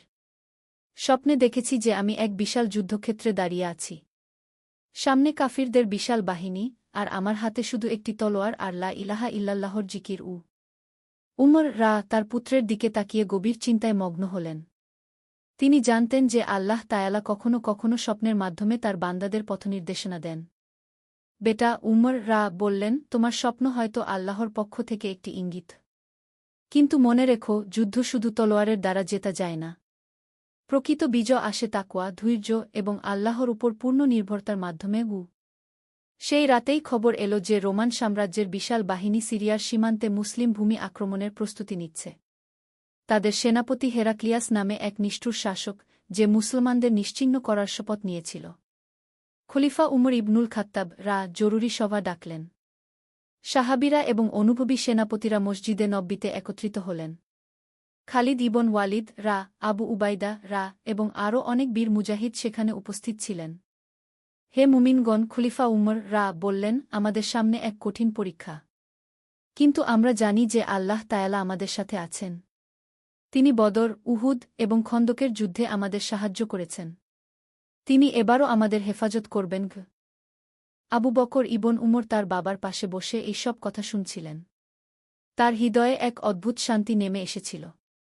তিনি বুঝতে পারলেন যে তার স্বপ্ন সত্য হতে চলেছে। দ্বিতীয় অধ্যায়। প্রস্তুতি ও তাওয়াক্কুল। পরের দিন ভোরে আবু বকর তার ঘর থেকে বের হয়ে মসজিদে ফজরের নামায় পড়তে গেলেন। নামায়ের পর তিনি কুরআন তিলাওয়াত করতে লাগলেন। হঠাৎ তার চোখে পড়ল সূরা আনফালের ৪-৫, ৪-৬ নম্বর আয়াত। হে ঈমানদারগণ! যখন তোমরা কোনো দলের মুখোমুখি হও, তখন অবিচল থাকো এবং আল্লাহকে বেশি বেশি স্মরণ করো, যাতে তোমরা সফল হতে পারো। আর আল্লাহ ও তার রাসূলের আনুগত্য করো এবং পরস্পর বিবাদ করো না, তাহলে তোমরা সাহস হারিয়ে ফেলবে এবং তোমাদের শক্তি নিঃশেষ হয়ে যাবে। আর ধৈর্য ধরো, নিশ্চয়ই আল্লাহ ধৈর্যশীলদের সাথে আছেন গু। এই আয়াত পড়ে আবু বকরের হৃদয়ে এক গভীর প্রশান্তি নেমে এল। তিনি বুঝতে পারলেন যে আল্লাহ তায়ালা তাকে পথ দেখাচ্ছেন। মুসলিম বাহিনীর প্রস্তুতি শুরু হল। সৈনিকরা তাদের অস্ত্র ধার দিতে লাগল, ঘোড়াগুলোকে প্রস্তুত করা হল এবং রসদ সংগ্রহ করা হল। কিন্তু এসবের চেয়েও গুরুত্বপূর্ণ ছিল আধ্যাত্মিক প্রস্তুতি। প্রতিদিন ভোরে সৈনিকরা একসাথে তাহাজ্জুদ নামায় পড়তেন, কুরআন তিলাওয়াত করতেন এবং দোয়া করতেন। আবু বকর দেখতেন যে কিভাবে এই ধর্মীয় কর্মকাণ্ডগুলো সৈনিকদের মধ্যে একতা ও সাহস বৃদ্ধি করছে। একদিন সন্ধ্যায় আবু বকর একা বসে চিন্তা করছিলেন। তার কাছে এসে বসলেন সালিম ইবন মাকাল, তার সবচেয়ে ভালো বন্ধু এবং একসাথে বেড়ে ওঠা একজন তরুণ মুজাহিদ। আবু বকর, সালিম বললেন, তুমি কি ভাবছ? সালিম, আমি ভাবছি মৃত্যুর কথা, আবু বকর উত্তর দিলেন। আমি জানি না এই যুদ্ধ থেকে আমরা জীবিত ফিরতে পারব কিনা। কিন্তু আল্লাহর কসম, মৃত্যুর ভয়ে আমি পিছিয়ে যাব না গে। তুমি ঠিক বলেছ, সালিম বললেন। আমিও একই কথা ভাবছি। কিন্তু আমার মনে হয় যে আমরা যদি শহীদ হই, তাহলে সেটাই আমাদের জন্য সবচেয়ে বড় পুরস্কার হবে গ। দুই বন্ধু চুপ হয়ে রইলেন। রাতের আকাশে তারারা চকচক করছিল, যেন আল্লাহর রহমতের নিদর্শন। তৃতীয় অধ্যায়, যুদ্ধক্ষেত্রে যাত্রা। ৩ দিন পর মুসলিম বাহিনী মদিনা থেকে রওনা হল। প্রায় ১৫,০০০ সৈনিকের এই বাহিনীর নেতৃত্বে ছিলেন খালিদ ইবন ওয়ালিদ রা। আবু বকর ইবন উমর ছিলেন অশ্বারোহী দলের একজন সদস্য। পথের মধ্যে তারা বিভিন্ন গোত্রের কাজ দিয়ে যাচ্ছিলেন। প্রতিটি গোত্র থেকে আরও মুজাহিদরা তাদের সাথে যোগ দিচ্ছিলেন। মুসলমানদের সংখ্যা বাড়ছিল, কিন্তু আবু বকর জানতেন যে সংখ্যার চেয়ে ঈমানের শক্তিই মূল বিষয়। একটি রাতে তারা এক মরুদ্যানে থামলেন। সেখানে একটি পুরনো মসজিদ ছিল, যেটি রাসূলুল্লাহ একবার ভ্রমণের সময় নির্মাণ করিয়েছিলেন। সৈনিকরা সেখানে মাগরিবের নামায় পড়লেন। নামায়ের পর খালিদ ইবন ওয়ালিদ রা সৈনিকদের উদ্দেশ্যে ভাষণ দিলেন। হে মুমিন ভাইয়েরা, আমরা এমন এক যাত্রায় বের হয়েছি যা আমাদের জীবনকে পরিবর্তন করে দেবে। আমাদের সামনে শক্তিশালী শত্রু, কিন্তু আমাদের সাথে আছে আল্লাহ তায়ালা, যিনি সকল শক্তির মালিক। মনে রাখবেন, আমরা লড়ছি ইসলামের জন্য, সত্যের জন্য, ন্যায় বিচারের জন্য। সৈনিকরা তাকবীর ধ্বনি দিয়ে তার কথার সমর্থন জানালেন। আবু বকর অনুভব করলেন যে তার শরীরের প্রতিটি রক্তকণিকায় এক অদ্ভুত শক্তি প্রবাহিত হচ্ছে। পরের দিন তারা এক স্থানীয় বেদুইন গোত্রের কাছে পৌঁছালেন। গোত্রপতি তাদের সাদর সম্বর্ধনা জানালেন এবং খবর দিলেন যে রোমান বাহিনী মাত্র ২ দিনের দূরত্বে অবস্থান করছে। তারা সংখ্যায় অনেক বেশি, গোত্রপতি বললেন। প্রায় ৫০,০০০ সৈনিক। তাদের কাছে আধুনিক অস্ত্র এবং প্রশিক্ষিত ঘোড়া আছে কি? এই খবর শুনে কিছু সৈনিক চিন্তিত হয়ে পড়লেন। কিন্তু আবু বকর তার বন্ধুদের বললেন, ভাইয়েরা, সংখ্যা দিয়ে যুদ্ধ জেতা যায় না। বদরের যুদ্ধে মুসলমানরা ছিল মাত্র ৩১৩ জন, আর কাফিরদের সংখ্যা ছিল ১,০০০-এর বেশি। কিন্তু আল্লাহ তায়ালার সাহায্যে আমরা বিজয়ী হয়েছিলাম গ। চতুর্থ অধ্যায়, প্রথম সংঘর্ষ। ২ দিন পরে মুসলিম বাহিনী এক বিশাল সমতল ভূমিতে পৌঁছাল। দূরে দেখা যাচ্ছিল রোমান বাহিনীর তাঁবু। সূর্য উঠছিল পূর্ব দিকে, আর তার আলো রোমান সৈনিকদের বর্ম ও অস্ত্র চকচক করছিল। খালিদ ইবন ওয়ালিদ রা তার সেনাপতিদের নিয়ে যুদ্ধের পরিকল্পনা করলেন। আবু বকর ইবন উমরকে ডান পাশের অশ্বারোহী বাহিনীর নেতৃত্ব দেওয়া হল। আবু বকর, খালিদ রা বললেন, তুমি এখনও তরুণ, কিন্তু তোমার সাহস ও ঈমানের কথা সবাই জানে। আজকের যুদ্ধে তোমার ভূমিকা গুরুত্বপূর্ণ হবে। যুদ্ধ শুরুর আগে সমস্ত মুসলিম সৈনিক একসাথে ফজরের নামায় পড়লেন। নামায়ের পর তারা দোয়া করলেন এবং কুরআনের আয়াত তিলাওয়াত করলেন। আবু বকর সূরা আনফালের সেই আয়াতগুলো পড়লেন যা তিনি কয়েকদিন আগে পড়েছিলেন। সকাল ১০টার দিকে রোমান বাহিনী আক্রমণ শুরু করল। তাদের সেনাপতি হেরাক্লিয়াস সামনের সারিতে দাঁড়িয়ে তার সৈনিকদের উৎসাহিত করছিল। ধ্বংস করো এই মুসলমানদের, হেরাক্লিয়াস চিৎকার করে বলল। আমাদের সাম্রাজ্যের গৌরব রক্ষা করো। মুসলিম বাহিনী প্রথমে প্রতিরক্ষামূলক অবস্থান নিল। খালিদ ইবন ওয়ালিদ জানতেন যে তাড়াহুড়ো করা ঠিক হবে না। তিনি অপেক্ষা করছিলেন শত্রুবাহিনীর দুর্বল জায়গা খুঁজে বের করার জন্য। আবু বকর তার অশ্বারোহী দলকে প্রস্তুত রাখলেন।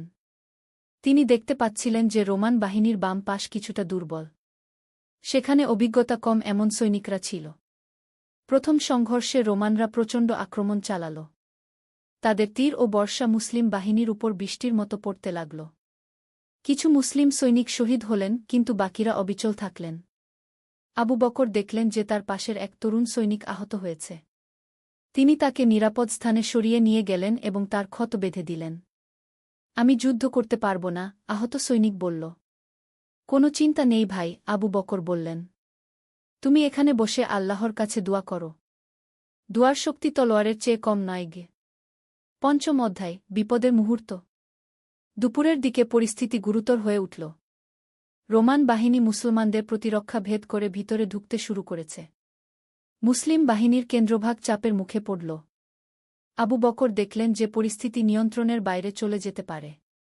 তিনি খালিদ ইবন ওয়ালিদ এর কাছে গিয়ে বললেন, সেনাপতি, আমার মতে আমাদের এখনই পাল্টা আক্রমণ করা উচিত।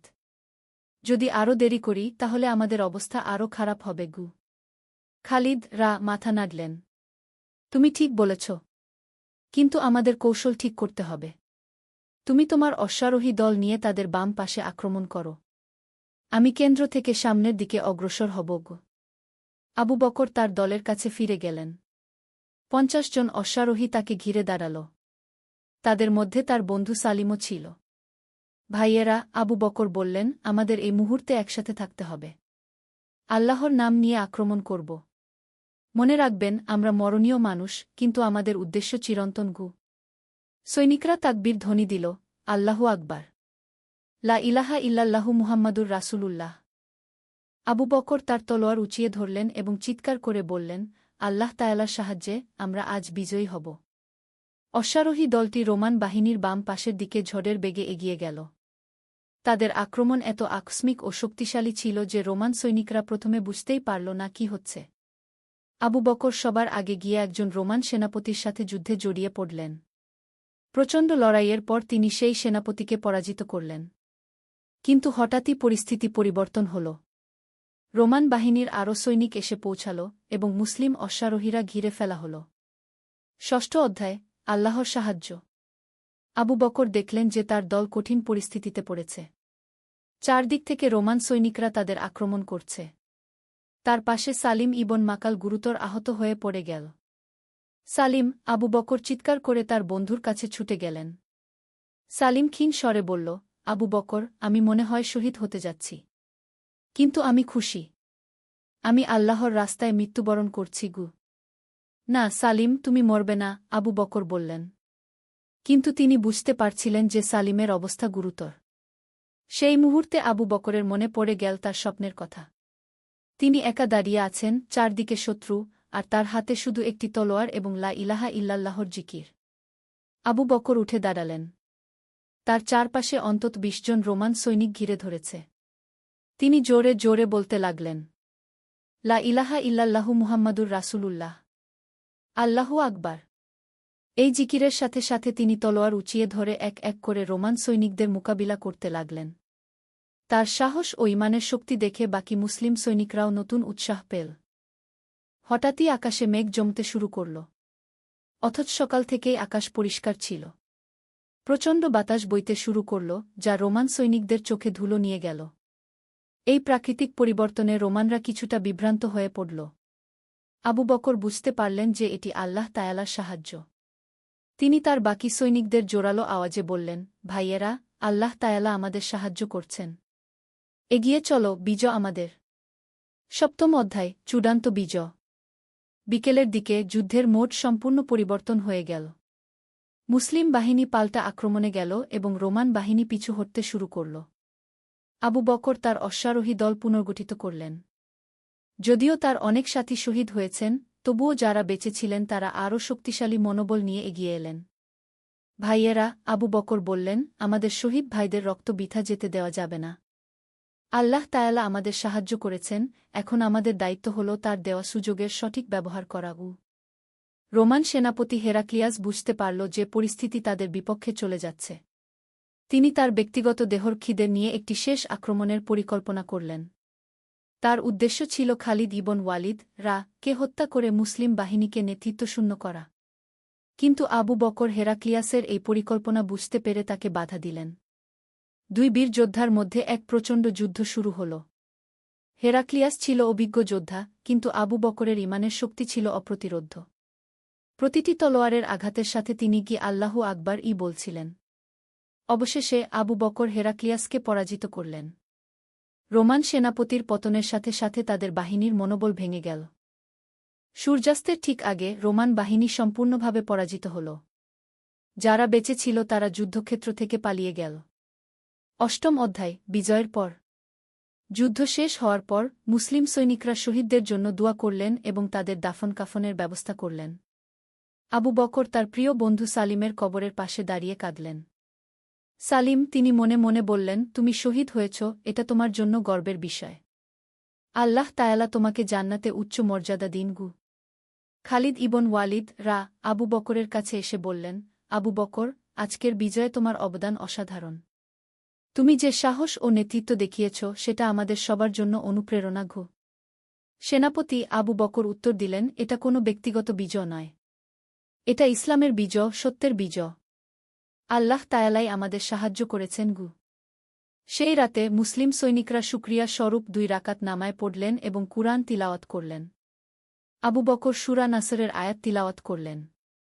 যখন আল্লাহর সাহায্য ও বিজয় আসবে, আর তুমি দেখবে মানুষ দলে দলে আল্লাহর দিনে প্রবেশ করছে, তখন তুমি তোমার রবের প্রশংসায় তাসবিহ পড় এবং তার কাছে ক্ষমা প্রার্থনা করো। নিশ্চয়ই তিনি তাওবা কবুলকারী গু। নবম অধ্যায়, ঘরে ফেরার পথ। 1 সপ্তাহ পরে বিজয়ী মুসলিম বাহিনী মদিনার দিকে রওনা হল। পথের মধ্যে বিভিন্ন গোত্র তাদের স্বাগত জানাল এবং অনেকেই ইসলাম গ্রহণ করল।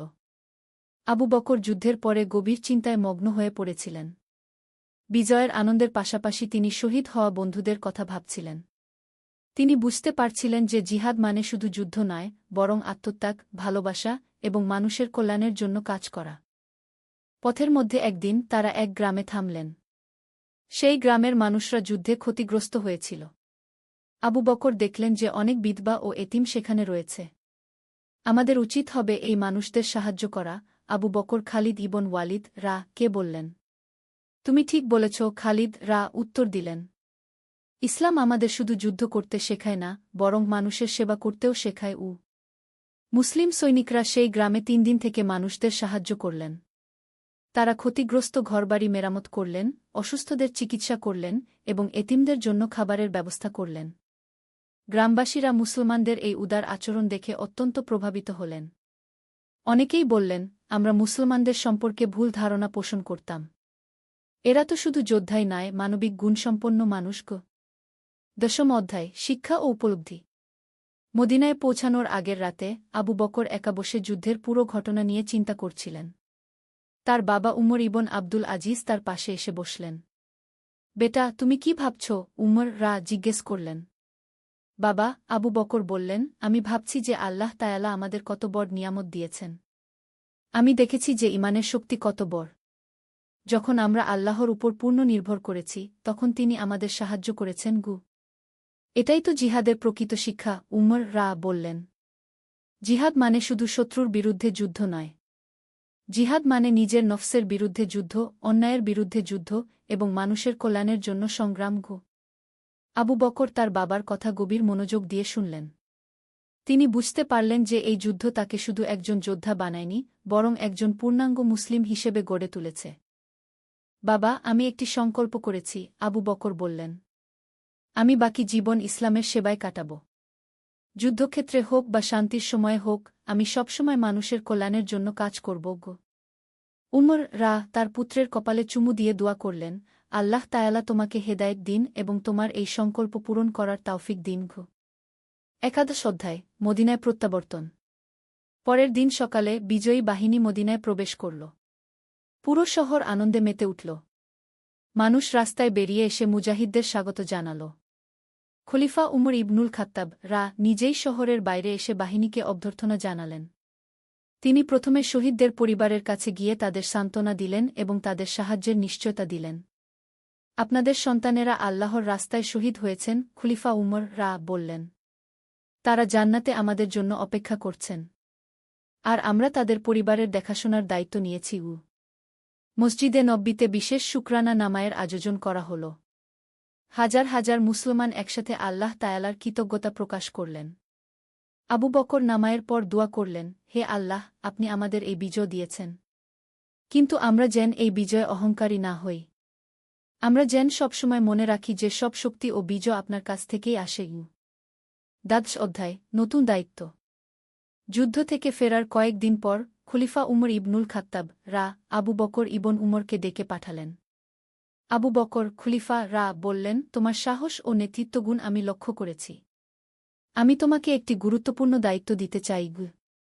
আমিরুল মুমিনিন, আপনি যা বলবেন আমি তা পালন করার চেষ্টা করব। আবু বকর উত্তর দিলেন, আমি চাই তুমি সিরিয়ার নতুন বিজিত অঞ্চলের প্রশাসক হয়ে যাও। তোমার দায়িত্ব হবে সেখানে ইসলামী শাসন ব্যবস্থা প্রতিষ্ঠা করা এবং মানুষের মধ্যে ইসলামের সুন্দর বাণী প্রচার করা। আবু বকর প্রথমে ঘাবড়ে গেলেন। আমিরুল মুমিনিন, আমি কি এত বড় দায়িত্ব পালন করতে পারব? আল্লাহ তায়ালা তোমাকে যে গুণগুলো দিয়েছেন তা দিয়ে তুমি অবশ্যই পারবে, খলিফা বললেন। তবে মনে রেখো, শাসন করার অর্থ হল মানুষের সেবা করা, তাদের উপর কর্তৃত্ব করা নয়। আবু বকর খলিফার কথা মনে রাখলেন। তিনি জানতেন যে এই নতুন দায়িত্ব তার জীবনের একটি নতুন অধ্যায়ের সূচনা করবে। ত্রয়োদশ অধ্যায়, নতুন যাত্রার সূচনা।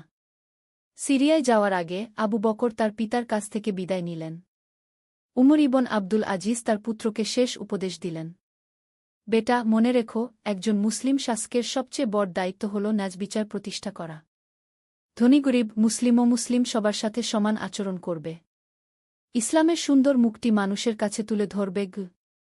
আবু বকর তার বাবার পা ছুঁয়ে দোয়া নিলেন। বাবা, আপনার দোয়া আমার সাথে থাকুক। আমি চেষ্টা করব আপনার এবং ইসলামের শিক্ষা অনুযায়ী চলতে। যাত্রার দিন অনেক বন্ধু ও সাথী তাকে বিদায় জানাতে এলেন। খালিদ ইবন ওয়ালিদ তাকে একটি বিশেষ উপহার দিলেন, একটি কুরআনের অনুলিপি, যেটি তিনি নিজে হাতে লিখেছিলেন। এই কুরআন তোমার সাথে রাখবে, খালিদ বললেন। যখনই কোনো সমস্যার সম্মুখীন হবে এর কাছে ফিরে যাবে। আল্লাহর কিতাবেই সব সমস্যার সমাধান আছে। আবু বকর কুরআনটি বুকে চেপে ধরলেন। এই কুরআন আমার জীবনের পথপ্রদর্শক হয়ে থাকবে, তিনি বললেন। সূর্যোদয়ের সাথে সাথে আবু বকর ইবন উমর তার নতুন দায়িত্বের উদ্দেশ্যে সিরিয়ার পথে রওনা হলেন। তার সাথে ছিল একদল নির্বাচিত সাহায্যকারী এবং হৃদয়ে ছিল ইসলামের সেবা করার দৃঢ় সংকল্প। উপসংহার, সত্যের আলো। কয়েক বছর পরে আবু বকর ইবন উমর সিরিয়ায় একটি আদর্শ ইসলামী রাষ্ট্র গড়ে তুললেন। তার ন্যায়বিচার ও দয়াশীলতার কারণে হাজার হাজার মানুষ ইসলাম গ্রহণ করল। তিনি প্রমাণ করলেন যে ইসলাম শুধু একটি ধর্ম নয়, বরং একটি পূর্ণাঙ্গ জীবন ব্যবস্থা, যেখানে রয়েছে শান্তি, ন্যায়বিচার, মানবিকতা এবং সব মানুষের জন্য কল্যাণ। যে তরুণ একদিন একটি স্বপ্ন দেখেছিল, সে আজ হয়ে উঠেছে হাজার হাজার মানুষের জন্য আশার আলো। আবু বকর ইবন উমরের জীবনী আমাদের শেখায় যে ঈমান, সাহস এবং আল্লাহর উপর নির্ভরতার মাধ্যমে যে কোনো চ্যালেঞ্জ মোকাবিলা করা সম্ভব। তার গল্প আজও মুসলিম উম্মাহর জন্য অনুপ্রেরণার উৎস। এটি আমাদের মনে করিয়ে দেয় যে প্রকৃত জিহাদ হল সত্যের পক্ষে দাঁড়ানো, ন্যায়বিচার প্রতিষ্ঠা করা এবং মানুষের কল্যাণে নিজেকে উৎসর্গ করা। আল্লাহ তায়ালা আমাদের সবাইকে আবু বকর ইবন উমরের মতো সাহস, ঈমান এবং আত্ম-উৎসর্গের গুণাবলী দান করুন। আমিন। আর যারা আমাদের পথে সংগ্রাম করে, আমি অবশ্যই তাদেরকে আমার পথসমূহ দেখাব। আর নিশ্চয়ই আল্লাহ সৎকর্মশীলদের সাথে আছেন। সূরা আনকাবুত 6-9। সত্যের আলো। প্রথম অধ্যায়, অন্ধকারের রাত। মক্কার পবিত্র মাটিতে এক গভীর রাতে তারকারাজি আকাশে মিটমিট করে জ্বলছিল। আবদুল্লাহ ইবনে মাসুদ মসজিদুল হারামের এক কোণে বসে কুরআন তিলাওয়াত করছিলেন। তার কণ্ঠে পবিত্র আয়াতের সুর যেন আকাশে মিশে যাচ্ছিল। সেই সময়ে মক্কায় এক যুবক বাস করত, যার নাম ছিল হাকিম। তার বাবা ছিলেন একজন ধনী ব্যবসায়ী, কিন্তু হাকিমের হৃদয়ে ছিল গভীর অস্থিরতা। প্রতিদিন সে দেখত কিভাবে মানুষেরা পাথরের মূর্তির সামনে মাথা নত করে, কিন্তু তার অন্তর সেই মূর্তিগুলোকে মেনে নিতে পারত না। হাকিমের বন্ধু ছিল উমার, যে ছিল তার সমবয়সী। উমারের পরিবারও ছিল মূর্তিপূজায় বিশ্বাসী, কিন্তু সেও অনুভব করত এক ধরনের শূন্যতা। একদিন সন্ধ্যায় হাকিম ও উমার কাবা শরীফের চারপাশে হাঁটছিল। হঠাৎ তারা শুনতে পেল এক অপূর্ব সুরের আওয়াজ। সেই আওয়াজ তাদের হৃদয়কে স্পর্শ করল এমনভাবে যেন কেউ তাদের আত্মার গভীরে আলো জ্বালিয়ে দিয়েছে। এই আওয়াজটা কি? উমার জিজ্ঞেস করল। হাকিম চুপচাপ শুনতে থাকল। তারপর ধীরে ধীরে সেই আওয়াজের দিকে এগিয়ে গেল। দেখল আবদুল্লাহ ইবনে মাসুদ কুরআন তিলাওয়াত করছেন। দ্বিতীয় অধ্যায়, প্রথম পরিচয়। আবদুল্লাহ ইবনে মাসুদ তার তিলাওয়াত শেষ করে যখন তাকালেন, দেখলেন দুজন যুবক তার দিকে একদৃষ্টিতে তাকিয়ে আছে। তাদের চোখে ছিল কৌতূহল আর গভীর আগ্রহ। আসসালামু আলাইকুম বাবা, হাকিম সাহস করে বলল। ওয়া আলাইকুমুসসালাম বৎস, আবদুল্লাহ ইবনে মাসুদ মৃদু হেসে উত্তর দিলেন। তোমরা কি কিছু জানতে চাও? হ্যাঁ, উমার এগিয়ে এসে বলল। আপনি যে সুন্দর আওয়াজে যা পড়ছিলেন সেটা কি? এমন মধুর কথা আমি কখনো শুনিনি গিয়ে। আবদুল্লাহ ইবনে মাসুদ তাদের দুজনকে তার পাশে বসতে ইশারা করলেন। তারপর বললেন, এটা হলো কুরআন মজিদ, আল্লাহ তায়ালার বাণী। এটি আমাদের প্রিয় নবী মুহাম্মদ এর উপর নাজিল হয়েছে কি? আল্লাহ একজন ইলাহ? হাকিম জিজ্ঞেস করল। না বৎস, আল্লাহ হলেন একমাত্র সৃষ্টিকর্তা, যিনি সমস্ত জগতের রব। তিনি ছাড়া আর কোনো ইলাহ নেই। তিনি চিরজীবী, চিরস্থায়ী। তার কোনো শরিক নেই, কোনো সন্তান নেই গি। এই কথা শুনে হাকিম ও উমার গভীরভাবে চিন্তায় পড়ে গেল। তারা এমন কিছুর কথা শুনেছে যা তাদের হৃদয়কে প্রশান্তি দিয়েছে। তৃতীয় অধ্যায়, হৃদয়ের পরিবর্তন। পরের কয়েক সপ্তাহ হাকিম ও উমার নিয়মিত আবদুল্লাহ ইবনে মাসুদ এর কাছে যেতে থাকল। তিনি তাদের ইসলামের বিভিন্ন দিক সম্পর্কে শেখাতে লাগলেন। ইসলাম মানে কি? একদিন হাকিম জিজ্ঞেস করল। ইসলাম মানে হল আত্মসমর্পণ, আবদুল্লাহ ইবনে মাসুদ বললেন। আল্লাহর কাছে সম্পূর্ণ আত্মসমর্পণ। এর মূল ভিত্তি হল 5টি স্তম্ভ। তিনি তাদের বুঝিয়ে দিলেন। 1. শাহাদাত, এই সাক্ষ্য দেওয়া যে আল্লাহ ছাড়া কোনো ইলাহ নেই এবং মুহাম্মদ তার রাসূল। 2. নামাজ, দিনে 5 বার আল্লাহর ইবাদত করা। 3. জাকাত, নির্ধারিত পরিমাণ সম্পদ দরিদ্রদের মধ্যে বিতরণ করা। 4. রোজা, রমজান মাসে সিয়াম পালন করা। 5. হজ, সামর্থ্য থাকলে কাবা শরীফে হজ করা। কিন্তু আমাদের পূর্বপুরুষরা তো এই পাথরের দেবতাদের পূজা করতেন। উমার সংশয় প্রকাশ করল। আবদুল্লাহ ইবনে মাসুদ ধৈর্য সহকারে বললেন, বৎস, আমাদের পিতা ইব্রাহিম এই একই প্রশ্নের সম্মুখীন হয়েছিলেন। তিনি তার সম্প্রদায়কে জিজ্ঞেস করেছিলেন, তোমরা যাদের পূজা কর, তারা কি তোমাদের কোনো উপকার করতে পারে বা ক্ষতি করতে পারে? তিনি ইব্রাহিম এর গল্প বললেন, কিভাবে তিনি মূর্তি ভেঙে ফেলেছিলেন এবং মানুষকে এক আল্লাহর দিকে ডেকেছিলেন। চতুর্থ অধ্যায়, পরীক্ষার সময়। হাকিম ও উমার যখন ইসলাম সম্পর্কে আরও জানতে শুরু করল, তখন তাদের পরিবারের লোকেরা তাদের পরিবর্তন লক্ষ্য করতে শুরু করল। হাকিমের বাবা একদিন তাকে ডেকে বললেন, বেটা, তুমি কি করছ? লোকেরা বলছে তুমি নাকি সেই মুহাম্মদের অনুসারীদের সাথে মেশাও। হাকিম সাহস করে বলল, আব্বা, আমি সত্যের সন্ধান করছি। আমি যা শিখেছি তাতে আমার মন প্রশান্তি পেয়েছে গিয়ে। কি শিখেছ তুমি? তার বাবা রাগের সাথে জিজ্ঞেস করলেন। হাকিম তার বাবাকে বোঝানোর চেষ্টা করল। সে বলল, আব্বা, আপনি যে পাথরের মূর্তিগুলোর পূজা করেন, সেগুলো কি আপনার কোনো উপকার করতে পারে? আপনি যখন বিপদে পড়েন, তারা কি আপনাকে সাহায্য করে? তার বাবা চুপ হয়ে গেলেন। তারপর বললেন, এগুলো আমাদের পূর্বপুরুষদের ধর্মখ। কিন্তু আব্বা, সত্য কি পূর্বপুরুষদের কারণে বদলে যায়? যা সত্য তা সবসময় সত্যও। পঞ্চম অধ্যায়, ঈমানের পথে। একদিন আবদুল্লাহ ইবনে মাসুদ হাকিম ও উমারকে রাসূলুল্লাহ এর জীবনের ঘটনা বললেন। আমাদের প্রিয় নবী হেরা গুহায় ধ্যানমগ্ন অবস্থায় থাকতেন। সেখানে জিব্রাইল তার কাছে এসে বললেন, পর তোমার রবের নামে যিনি সৃষ্টি করেছেন। তিনি বর্ণনা করলেন কিভাবে নবী প্রথমে ভয় পেয়েছিলেন, কিন্তু তারপর আল্লাহর বাণী প্রচার করা শুরু করেছিলেন। রাসূলুল্লাহ বলেছেন, আবদুল্লাহ ইবনে মাসুদ বললেন, আমি তোমাদের কাছে এমন কিছু নিয়ে এসেছি যা তোমাদের দুনিয়া ও আখিরাত উভয়ের জন্য কল্যাণকর। হাকিম জিজ্ঞেস করল, আখিরাত মানে কি? আখিরাত হল পরকাল। এই জীবনের পরে আরেকটি জীবন আছে, যেখানে আমাদের সব কাজের হিসাব দিতে হবে। যারা ভালো কাজ করবে তারা জান্নাতে যাবে। আর যারা খারাপ কাজ করবে তারা জাহান্নামে যাবে গু।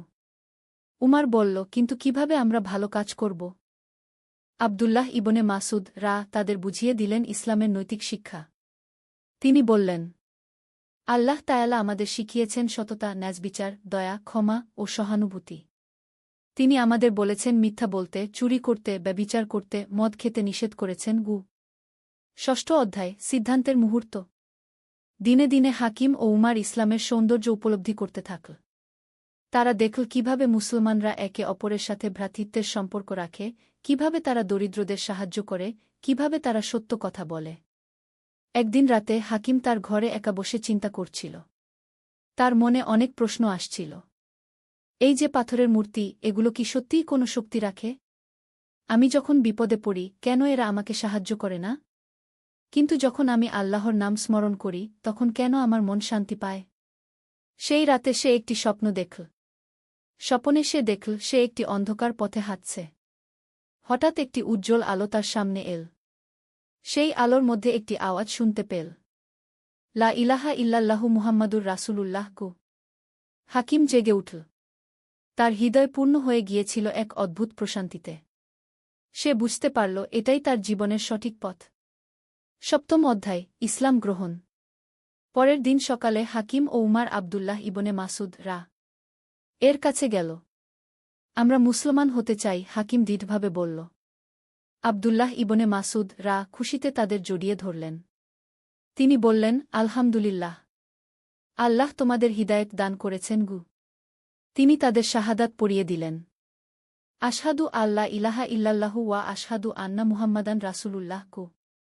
আমি সাক্ষ্য দিচ্ছি যে আল্লাহ ছাড়া কোনো ইলাহ নেই এবং মুহাম্মদ আল্লাহর রাসূল গো। তারা যখন এই কালিমা পড়ল, তখন তাদের মনে হল যেন তাদের উপর থেকে এক বিরাট বোঝা নেমে গেছে। তারা অনুভব করল এক অপূর্ব হালকাতা ও প্রশান্তি। অষ্টম অধ্যায়, নতুন জীবনের শুরু।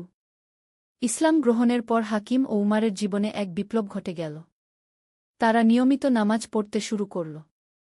তারা শিখল কিভাবে অজু করতে হয়, কিভাবে নামাজে দাঁড়াতে হয়, কি পড়তে হয়। আব্দুল্লাহ ইবনে মাসুদ তাদের কুরআনের বিভিন্ন সূরা শেখালেন।